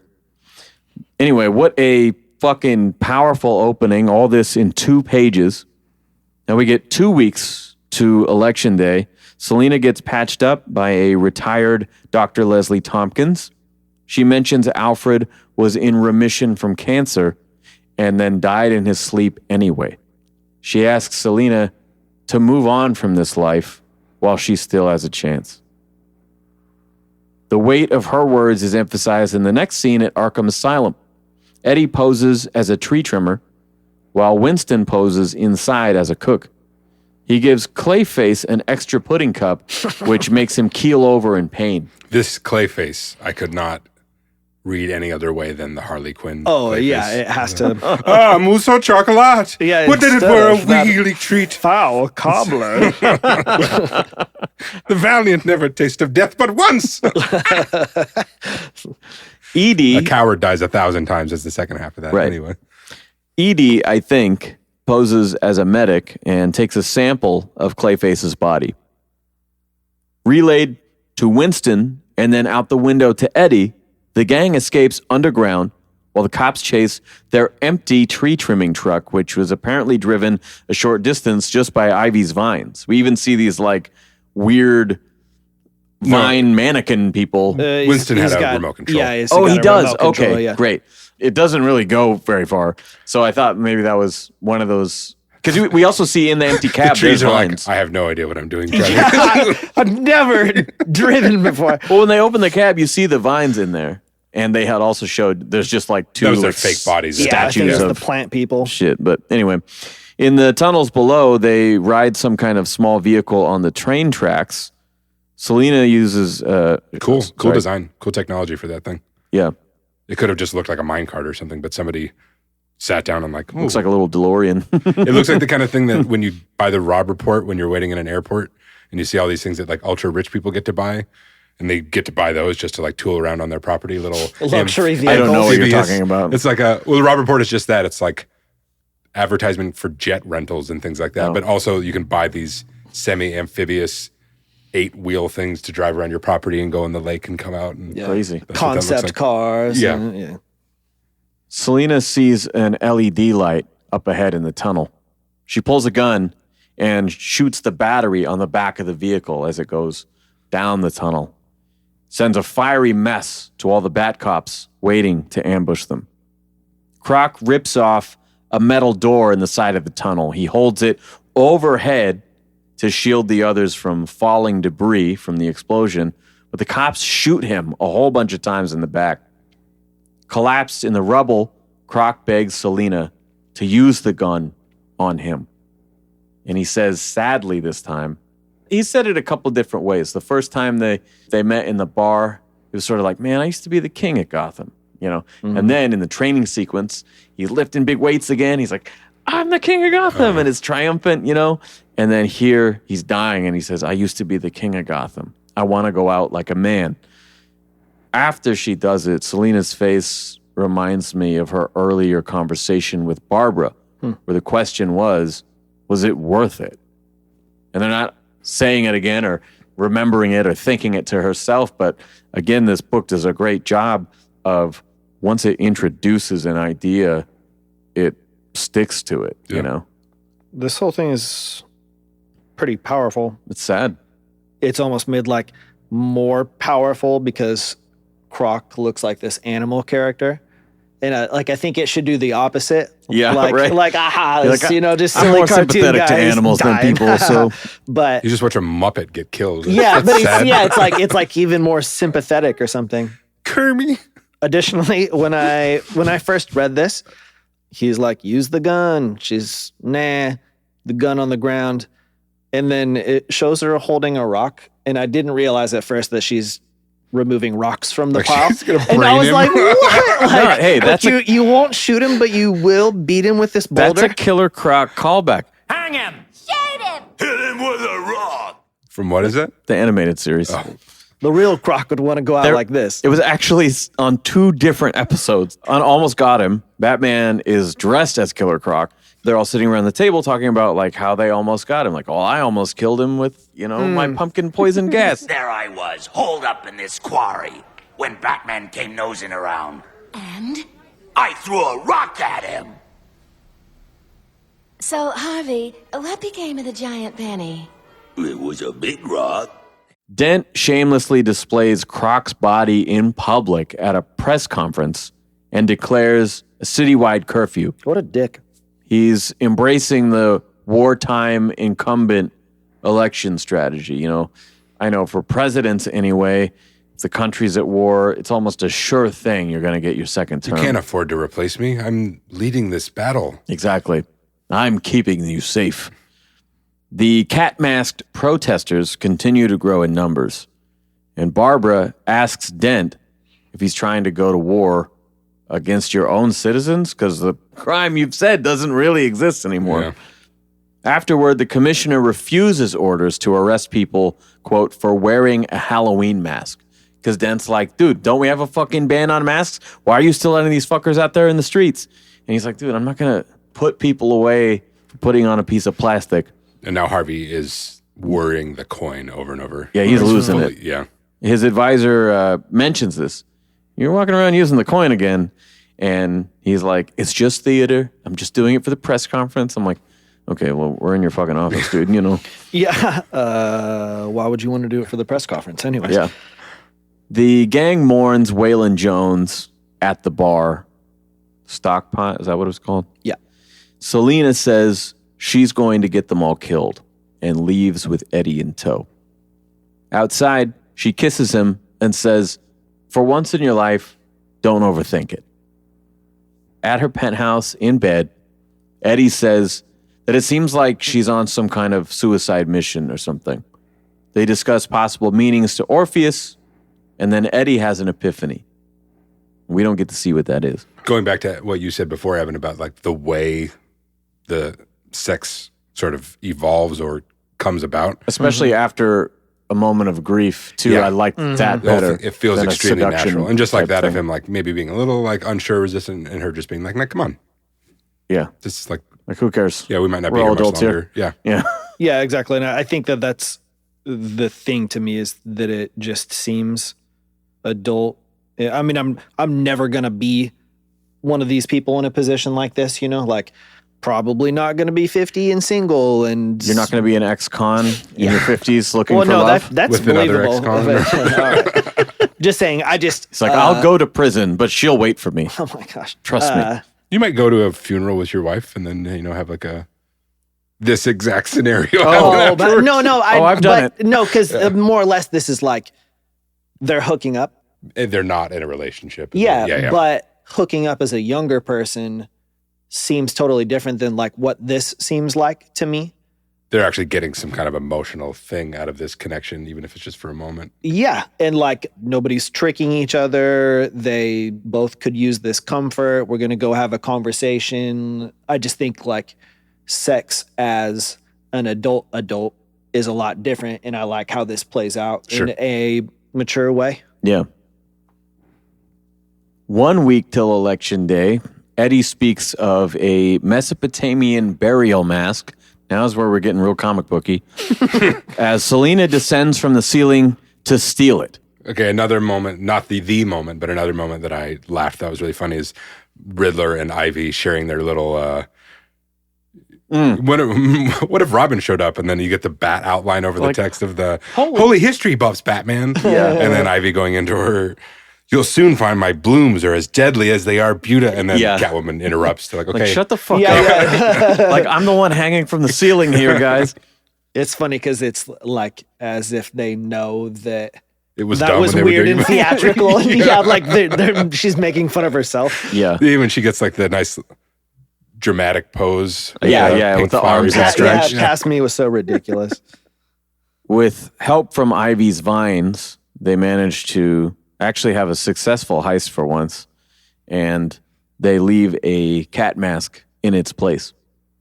I do like that Selena was able to get her hands on it, started to lift it, and was like, fuck, I need at least 3 hands to do this. And Ivy was just like, I got you.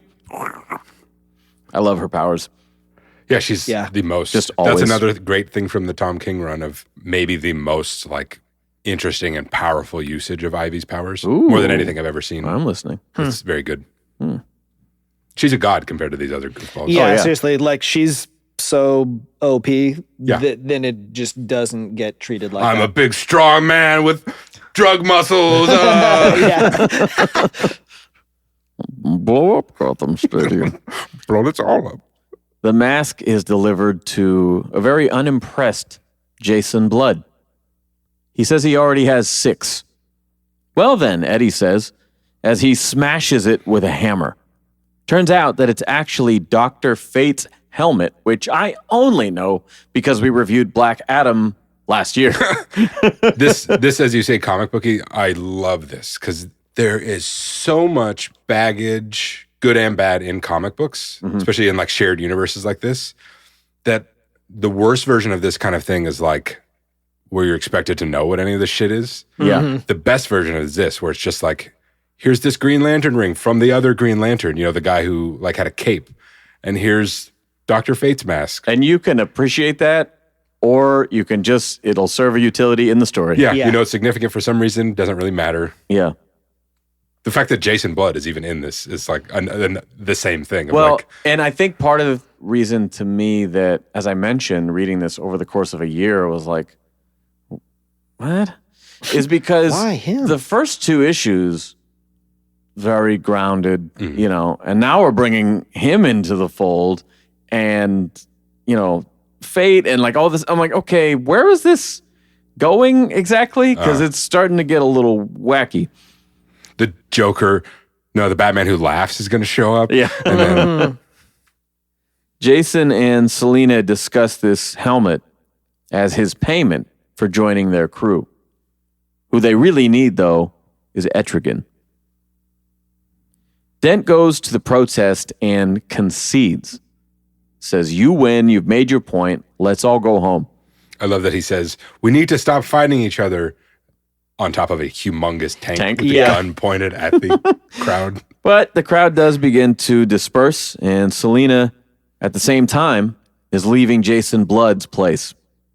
When spotted by the cops, she runs into the crowd to hide. Dent sees her and orders the cops to fire at the crowd. At this point, all hell breaks loose. The SWAT teams and tanks all descend on the people. Barbara gets ripped from her wheelchair and arrested.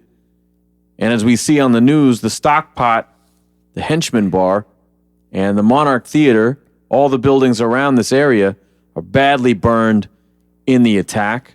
So Dent gets his demolition anyway. Everything's condemned. Well, it's got to go. And that's great fucking writing. Yeah. Also, Catwoman has a moment when she's running where she's saying, like, how do they keep showing up where they am? Is someone telling them my plans? Is there a mole? And I feel like that's never resolved, which I guess the resolution. Maybe I missed. So tell me when we get there, because I feel like I missed it. Okay. Eddie returns to the penthouse with a coffee cup stolen from the police commissioner. He barely gets in the door when Selina says he's out of the crew. She thinks that he tipped off the cops right here and can't be trusted. As he and Edie leave, Winston says, we've got to move on to the plan now. But that's not the payoff that I'm right. Oh, yeah. I was like, it's definitely addressed there. No, but it's not addressed in like, it doesn't seem like it was him. Why? Or if there actually was a mole. Yeah, that's my point. There's no, that's never. I see. How did they know? How were they always there? As he and Edie leave, Winston does say, we have to move on to the plan now. The Clayface sample is deteriorating. Dent holds a fancy dinner and briefly quotes year one. We've eaten well, blah, blah, blah. Before being told that his investors are pulling out of the stadium deal. I like it's not just a quote, but also the visual callback of him at the head of the table with Gotham's elite around him. Window behind him. Yeah. I was just thinking that it's interesting. Two-Face and all these Bat cops are always wearing this like green. Oh, is that their G-band thing? Is that what that is? Mm-hmm. Yeah. Oh, okay. Yes. Well, That's your ID. That also is a tracker. Yeah. So Sleepy Joe knows where you are. Oh my God. Yeah, it's some dark Brandon shit. I just don't feel like I see it on It's a Livestrong bracelet. They all wear them. Well, They're all about, that's what I was saying. But in 30 years, Lance Armstrong makes a really big comeback. Oh my gosh. No, I would. God, shut up. I don't feel like I see other people wearing it. Yeah. And that's what I was thinking was That's that true. like that this is a what's their bad day with the boom boom on the roof and the Fool's Joker? Night? Fool's Or Night. like a remembrance. Yeah, kind of thing. I think it's like and so then I was just thinking like, how evil is that? This is one of those like, was 9/11 planned? Or did people just use it to their advantage? Why wasn't so Obama like, in the White House that day? How come nobody asked That's that one of my question? favorite questions. But I just think that that's like particularly evil if Harvey used that as a jump off to like rise to power. And then here he is like mockingly wearing that the thing sure. as if he has like any actual reverence for that date or anything. I mean, I don't think it's that overt, but that's kind of what he did, where it feels like he genuinely did something good that day, but then used it to rise to this position of power. Yeah. And now he's just a piece of shit. And he's just a tyrant. Yeah. Now, Even though he is trying. He's trying, guys. I don't think he means it. some credit. Dent is furious at the timing of this. They're pulling out of the deal. He's yelling, couldn't this wait till after the election? And he smashes everything in the room after they leave. Cut back to Fool's Night. Robin, who is Tim Drake in this scenario. He's Oprah in this scenario. Was it you get handcuffs and Yeah. you get handcuffs and you get zip ties because I'm out of handcuffs. That's a good joke. Yeah, Robin cuffs a pile of beaten goons while Batman and Catwoman talk. She says, I'm sorry about Alfred, and asks if he's ever going to think about life after Batman. He basically says no, but when I do, he admits it's a life with her. Present day, the coffee cup was used as a DNA sample, making a commissioner mask out of Clayface. This could have been funny if it turned into the barista's face. Jason wears it to Wayne Manor, telling the cops on patrol that they're relieved of duty. He's impersonating the commissioner. He offers them tickets to the World Series or something, and one of the cops gets suspicious, calling it in.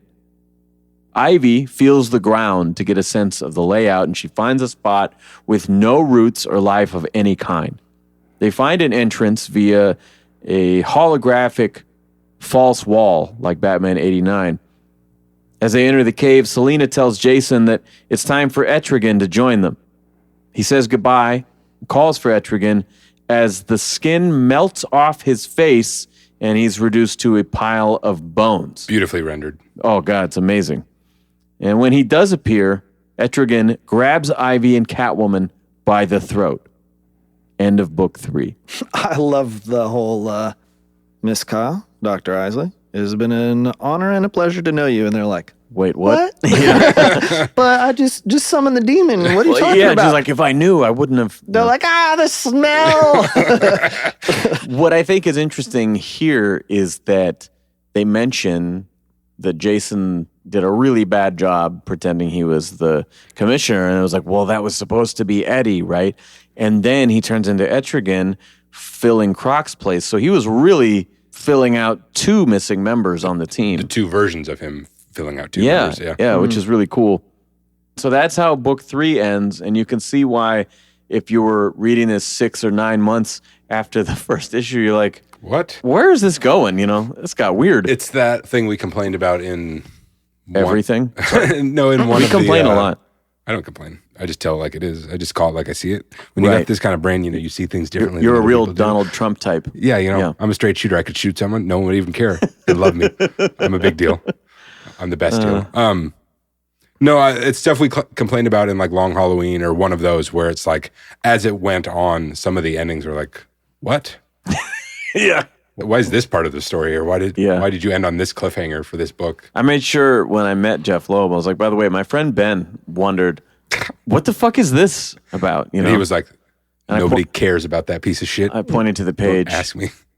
He just said, well, he's dead to me, and tell him never to meet me. But I told him I'd pass it along. That's all. Whatever, I don't care. Okay, well, I didn't want to bring the mood down, but that's what he said. Do you guys know No. the character Savage Dragon? Hell yeah. Just thinking about it now, I noticed looking at it before just that Etrigan is just different. I mean, different looking, obviously, but like the lines are different. He has And like the creature from the Black Lagoon kind of features. what it makes me think of is Eric Larson in Savage Dragon, but like all these extra lines that he's like suddenly conjuring, that all this hatching and stuff on his suit and his legs and stuff. I think he intentionally drew him differently. So he really looks otherworldly. Otherworldly and imposing and scary. Yeah. And also, I bet cool. you could find right now a cool splash shot of Etrigan versus Savage Dragon. I always splash when I see Etrigan. You just splash all over your pants. Water park. Will you zip them up already? It's a button fly. Fuck you. Will you button it already? It's just the belt.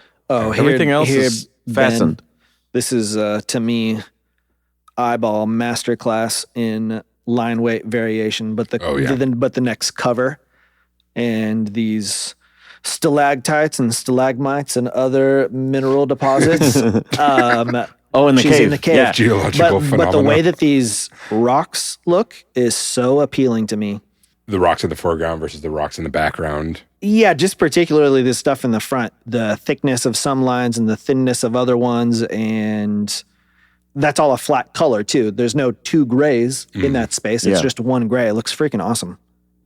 Just since we're talking about covers, this series also has a great Jock variant cover Oh yeah. where it's just like kind of a light gray background or something, and it's just her face, and then where the ears go up become the cityscape, and it fucking looks awesome. Super cool. If I ever meet Jock, that's going to be one of the first ones I get signed. Totally. He's European. He can put some nudity on that, right? Yeah, can you throw some nibbles on here? Like, it's just a face. Where do you... Just, have them coming out the side of the work page. it in there. I guess you're not much of an artist, are you? You call yourself a professional. All right, so book 4, last issue, opens with a single page from Fool's Night. This is rad. Gordon is tied to the bat signal. Joker tells Batman that his rioters will stop if the signal is turned on, but it will kill Gordon in the process. He presents this choice, and then it cuts back to present day. He also says, He knows he's Bruce. yeah. Even Right, he you does use can't his have it name. all. Bruce. It's a very funny face he's making when he says Bruce. Yeah. Selena tells Etrigan that Jason would trap him for 1,000 years if they were hurt. He relents, lets go of their throats, and no longer speaks in rhymes, which is interesting, as he says he was stripped of his duties when returning to Earth in servitude.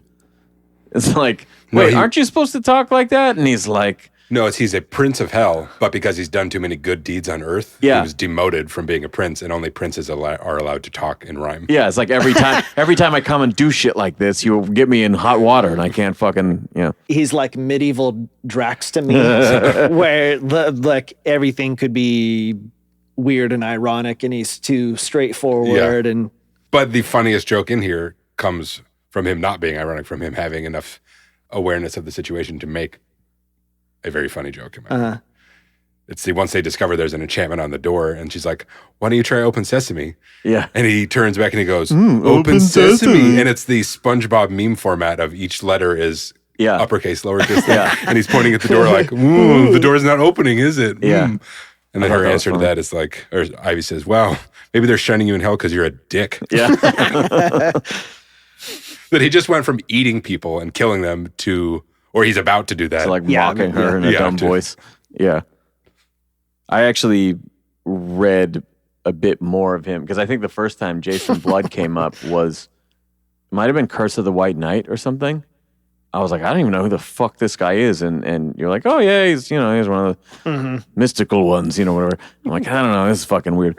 But then since then, I've read a bunch, like a lot of Swamp Thing, and he pops up pretty often in those stories. So that's why when I'm like rereading this now, I'm like, oh yeah, okay, I know this guy. This makes more sense. He's a cool character, fun to work with.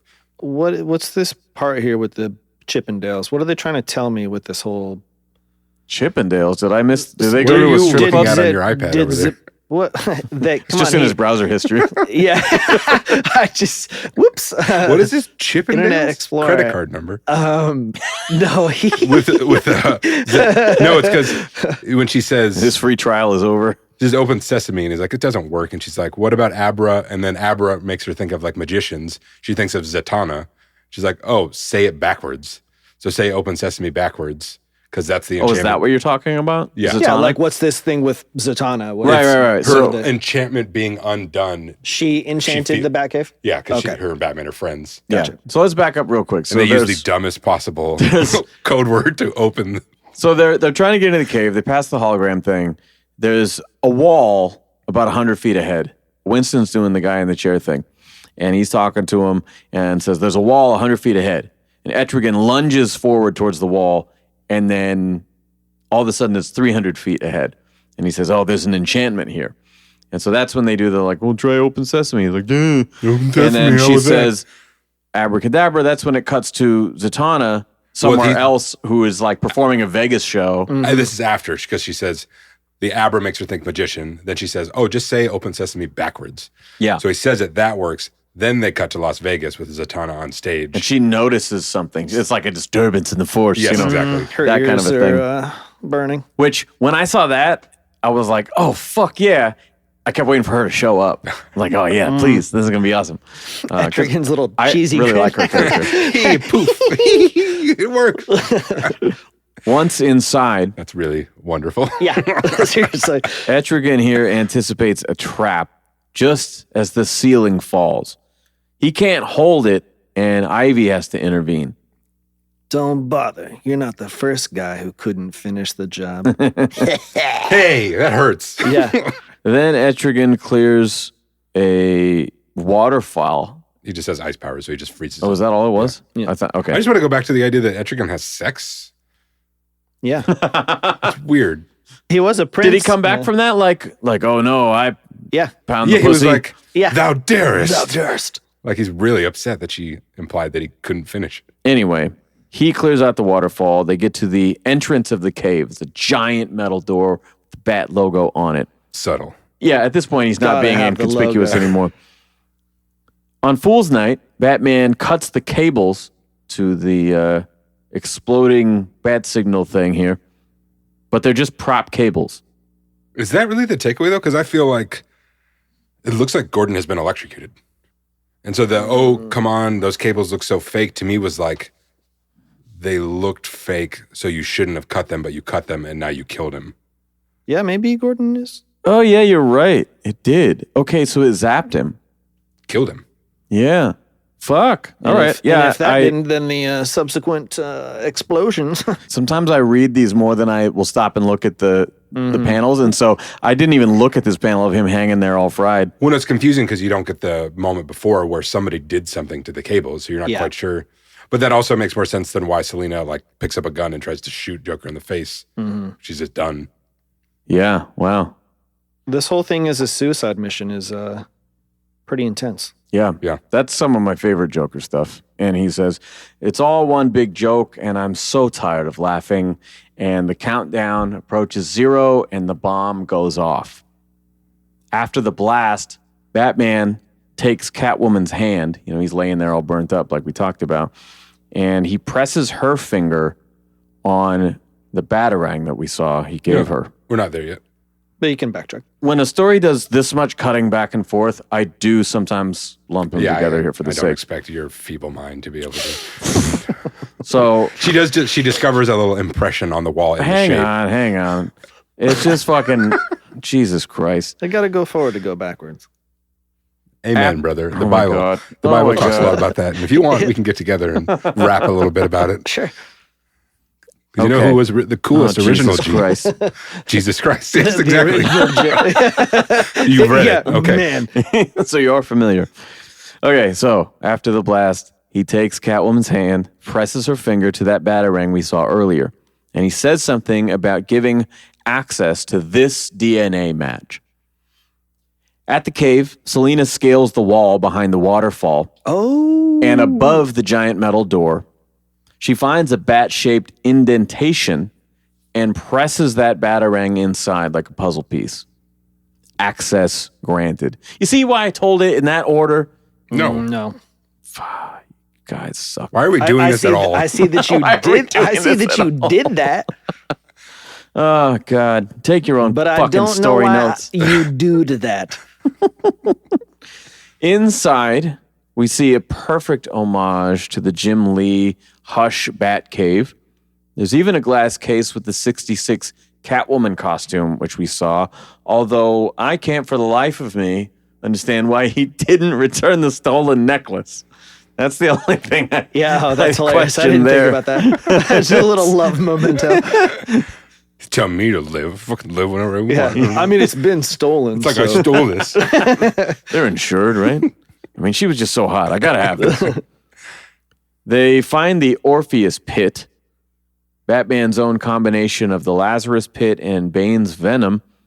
They negate each other's side effects, and footage shows Alfred sick in the hospital, ready to die. But then he's home and active as ever. Orpheus saved his life. But fast forward to a week later, and Alfred has aged terribly. He dies in his sleep later that night. Catwoman demonstrates this in real time with a dead flower that she dips in the Orpheus Pit for a brief restoration and then death. Just then, Barbara calls in a tip.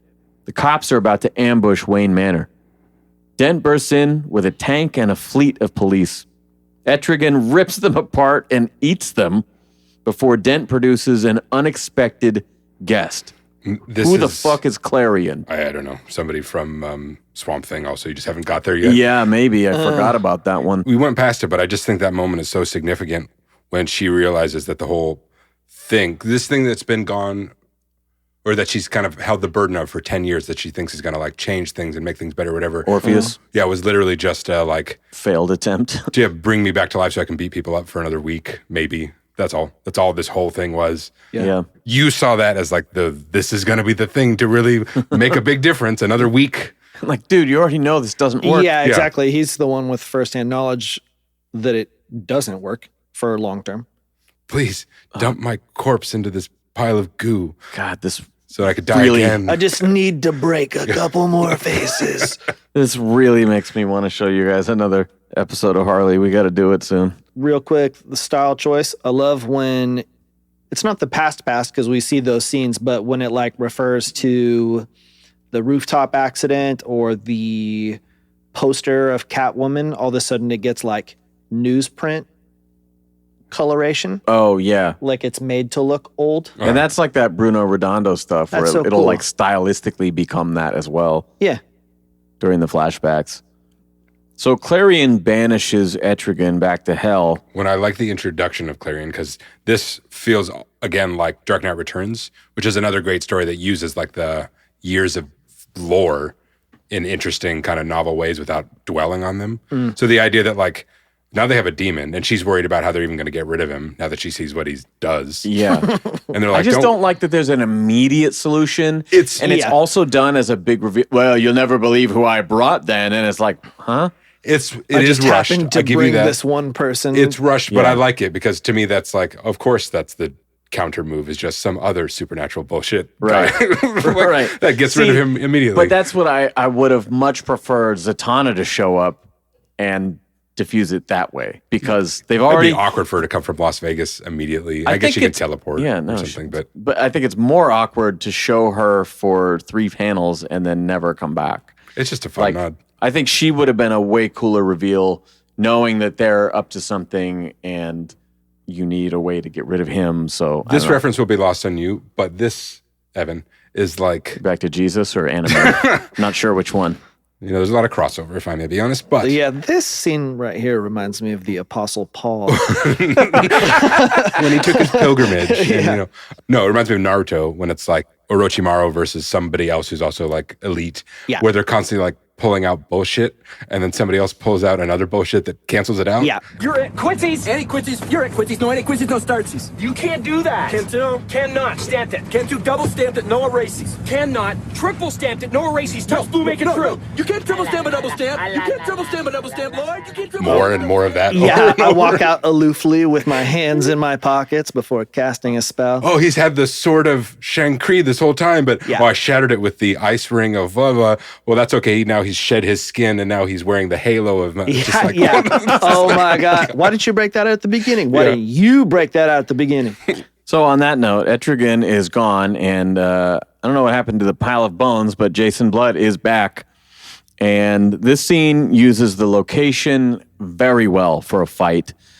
Kind of reminds me of that Scott Snyder one where they're fighting in the cave and they have the Hellbat suit and all the cave's defenses and shit. In this case, they have this sort of museum of villains past. So Catwoman defends them with a freeze gun and an umbrella gun and fear gas. In fact, using the Penguin umbrella gun to shoot the Scarecrow fear gas and spread the cloud. I love that. Yeah, that part's rad.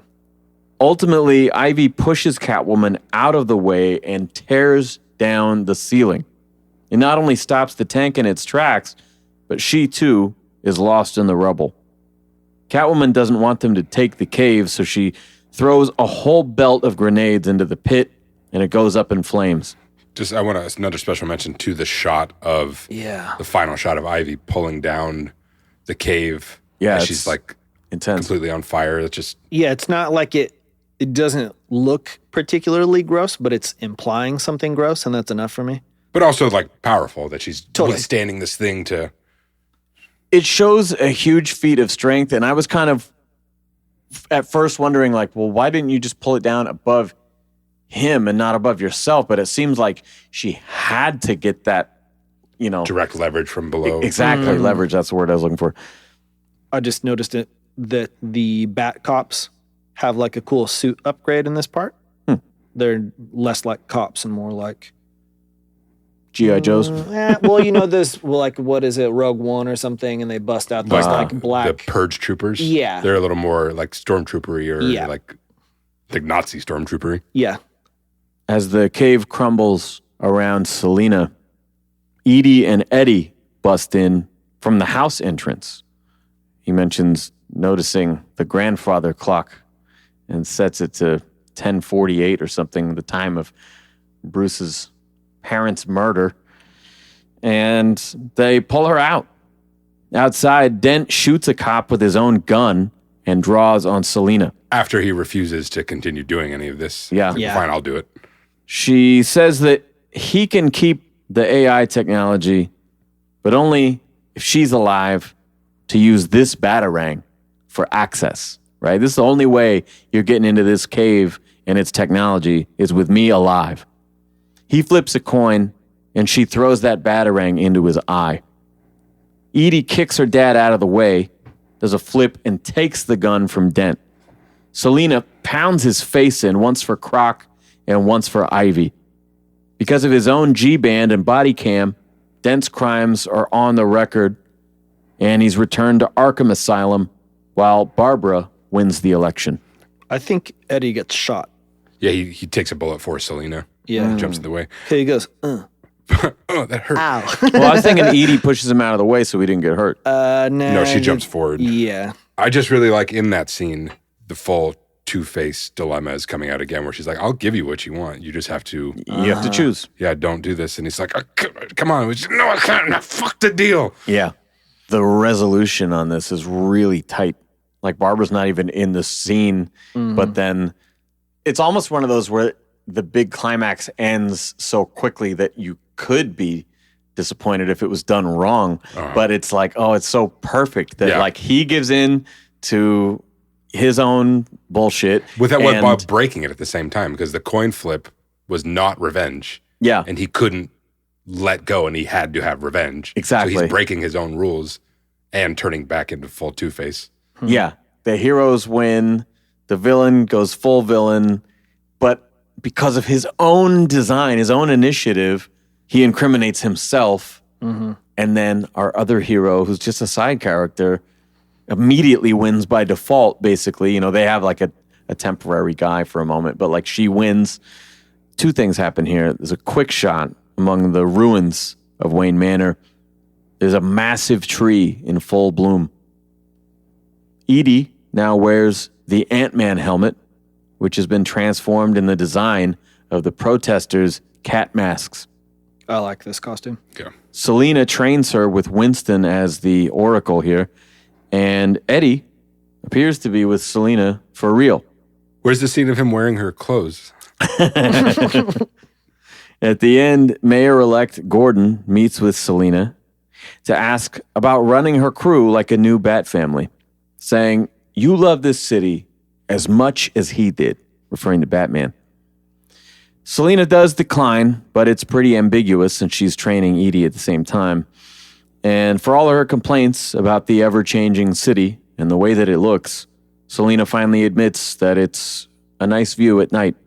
Looks like jewels in the skyline. It's awesome. Great ending. And I like that Barbara ends up in the same place that her dad was. Strapped to an electric chair? Jesus. No. In regards to seeing the necessity of Batman. Yeah. So Barbara... After coming to it being like, it's not good, we shouldn't have it. Yeah. After seemingly not being on... Well, I mean, I guess if she was Batgirl, then she was on board. But then she got off board. Yeah. And clearly... Well, she got crippled is what she got. Holds something against Selena. And that's one thing that Gordon never had. I mean, this is a strange relationship, but... Can't deny the results. Yeah. Whereas Barbara's like, I don't super love you, but maybe we should team up anyways. I was a little surprised by her saying that, but I think that she was so afraid of the full-on police state that they were living in that it was like, look, I'm going to roll back some of this shit, but like, I want some ears on the street, you know? Mm-hmm. I think that's more how she's approaching it of like, I don't think this is good what we have right now, but I also know that by doing this, I'm going to cause a reaction, you know? Mm-hmm. So I think that was kind of her fail-safe in a way. Any Easter eggs that we didn't mention? There's quite a few T-shirts and little things in the background. Mentions of other characters that we don't see. Early on, I think Selena's walking the street and walks past a place that must be a pizza spot, and it's called Starro instead of Sbarro. That's funny. Pros. What a fantastic mix of bright, colorful, stylish art and a serious, interesting, mature story. Yeah, not mature in like it's blood and guts and fuck and ass. Yeah, that's not mature. That's like obscene or... Yeah, exactly. Mm-hmm. But in a literally mature, grown-up point of view. Yeah. Mm-hmm. And yes, a very point of view driven story too. That's one thing that's great when we get these Black Label titles that are done right, and it's just a contained story that's very character driven, has a clear beginning and end. There's no wasted space, you know? They're not like, oh, well, if I never get to do this again, I'm going to cram in all this other shit. It's like, no, he crammed in a lot of things and everything was used properly. And when it wasn't needed, it was gone, you know? Yeah. And how impressive we talk about how it's really cool when you have these scenarios where the team is as little as possible, or maybe it's just one person doing all the stuff. Yeah. And that's very cool because, with the exception of maybe like an editor chiming in or something, like that's your baby. And every part of that is, this is your version of writing, this is your version of coloring and stuff. All working towards your goal of the story, whatever exactly. it is. It's so freaking impressive. That seems awesome and ideal in many ways, and how cool that it's just you, but that's so much work. Yeah. And it just makes it that much more impressive. I think we talked about this one of our first episodes we did, Noel, with Lee Bermejo. It was sort of, how fucking long do you think this took to make?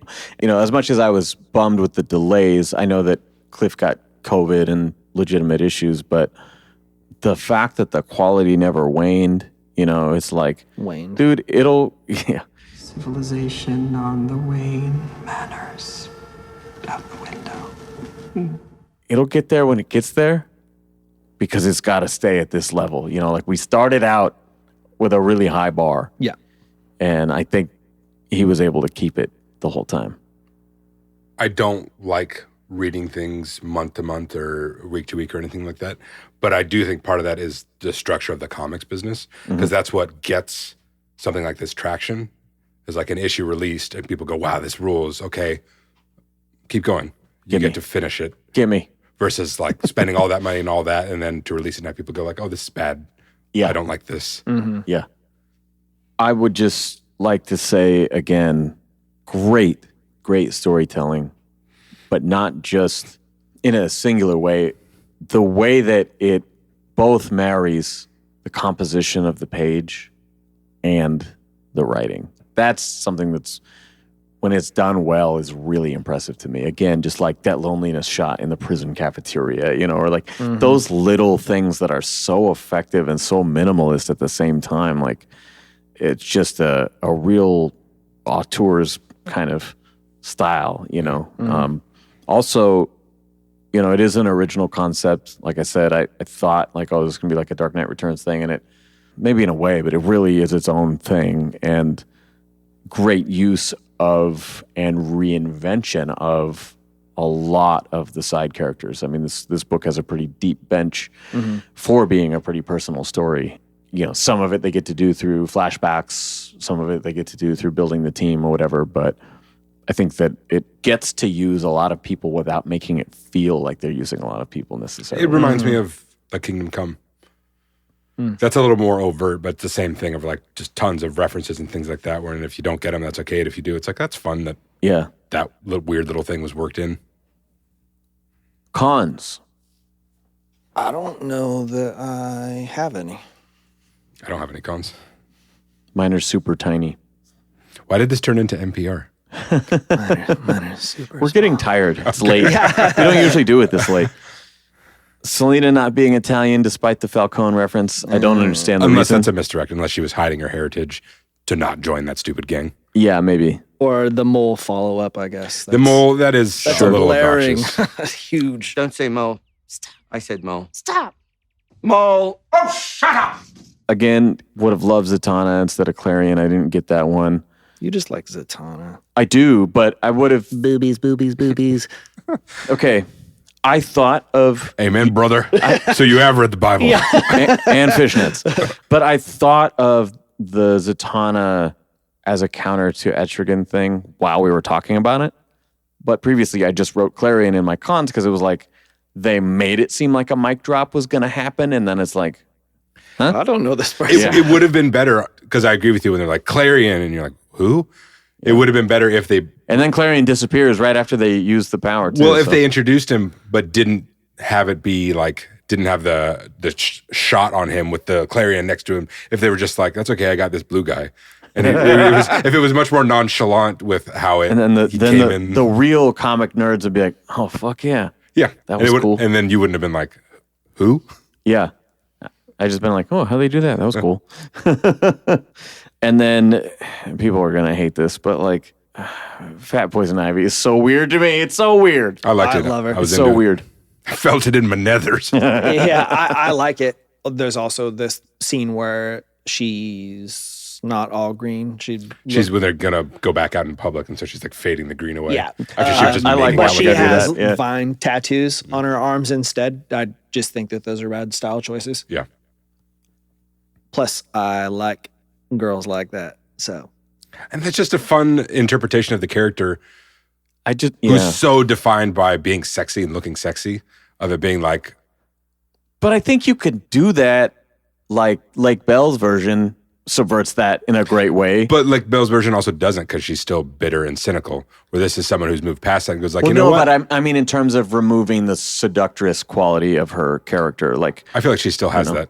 In that, it's just like the I more think she snarky just has millennial version of confidence it. And it doesn't have to be like, you're confident now, so you can get fat. It doesn't have to be that. But I feel like it's like that. No, She's like, I'm I- comfortable in my body. I'm still attractive. I'm still sexy. Yeah. And this is not like somebody going like, yeah, you're sexy. Don't let them tell you you're not. It's like, she's hot. The way she's drawn in there is good. It's not what we're used to, but for a character that is so wrapped up in sexuality, I thought that was a neat twist on it. Yeah. And I'd appreciate, like, whether that's the intention or not, or something, that comic ladies only portrayed as hot in one way is, I mean, obviously it's not realistic, but I don't know, that's not the only type of hot that there is. Especially if we're talking about art when you're drawing it. It's like, sure. Yeah. And I didn't even think about it till just now, but maybe what they're trying to show is that, like, she's living the good life now. And she feels good, she's having fun, she's eating better, whatever. Now her life is. I always wondered if she even eats. She just spends all her time in the sun now, way more. Yeah, She's if it's binging just on the sun. chlorophyll. More like borophyll. You know what I mean? No, I will not make out with you. All right. Well, then that is the end of the cons. Rating 5 out of 5. 5. Easy 5. Yeah, no question. That was a great time. Couldn't have been a harder 180 of old Catwoman. That's the story we're reading. Okay, I guess. Like, couldn't they have done old Ivy like they did old Catwoman? I mean, she still looks good. I don't. If you said any of these people, like, yeah, we're going to read a story about this guy, but he's old. Riddler is an old widower. Oh, God. And a single dad. Yes, I'm like, exactly. Oh, they got kids now? I don't fucking care. Edward. Also, that's, like, so cool and bold to me to kill off all of these characters. Oh, yeah, man. And then just the contrast of, from, like, page to page, but also just the color palette of these random grotesque scenes contrasting these, like, beautiful pink colors. Yeah. Oh my God. Oh, what a cool combo. Yeah, man. I was very impressed right from the get-go. Get a load of this. It's a story about Jim Gordon, but he's 98 years old in a home. Completely Bingo wheelchair night. bound. And Can't someone move, dies in the old folks' home. He has to solve it. What else has this guy done? He did an old... You sound like me right now. Yeah, it's funny. I was trying to remember it. I think it was... That's how I'm living right there, buddy. Dude, I follow Cult of the Batman. You take your time. He You live in the posted moment. You're not trying to get to the next spot. You're here in this moment. He posted like a 90s or early 2000s Batgirl that Cliff worked on. The only other thing I know him from How old is this is person? a variant cover. I'm not sure. A variant cover for Batgirl that's a Purple Rain Prince homage. And it's Batgirl on the motorcycle. Nice. And it's like a pretty valuable key issue that I scored at a con a year or two ago. And have been waiting. Actually, Dunk, Everything Batman, did get a couple of my Lonely City books signed by him a long time ago, but I've yet to meet him. Here we go. Something called Paper Girls. Oh, Paper Girls. Right. Wasn't Paper Girls written by Brian K. Vaughan? I know that was they turned that into a temporarily lived TV show, I think. I'm not sure about that. I could see that, though. 'Cause the colors are the Also, a Wonder Woman. But like Paper Girls, he just illustrated. I don't think he wrote it. Yeah, I know. I'm just looking up works.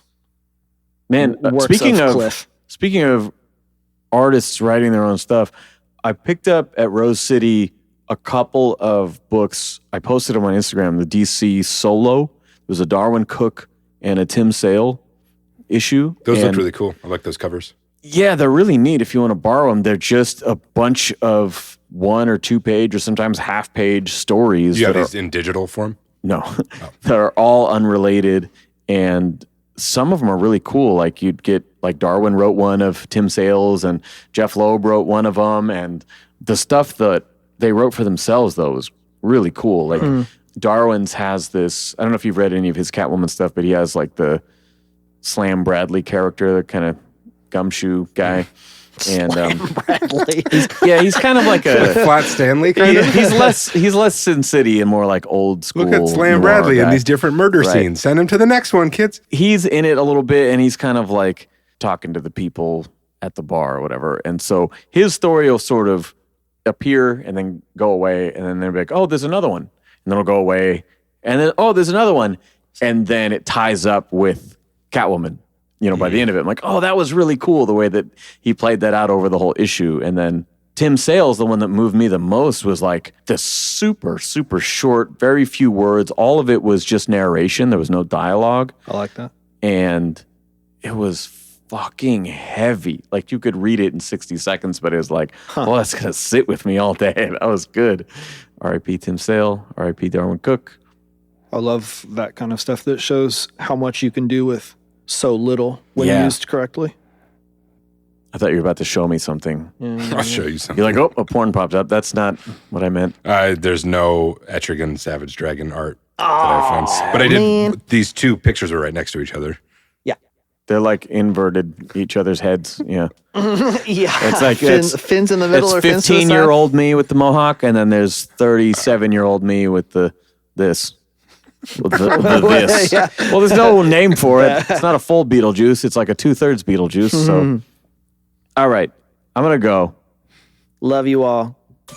All right, that is our show. Thank you guys once again for listening. If you are new to it, we've got 66 other episodes with reviews and some bonus episodes when I attend conventions and talk about meeting the artists. Now, if you like this show, I say this every time, but fucking for real, do it. It's been a while since we've had one. Give us a 5-star rating and review. Yes, you, motherfucker. If you hear this at the end, just take a few seconds and write, Sam is the shit and I love this fucking show, and give me the 5 stars, and then I'll say a prayer for you and your asshole, and we'll be even, okay? Now, we are going to return to the world of DC animation with a classic tale we've never talked about, Gotham by Gaslight.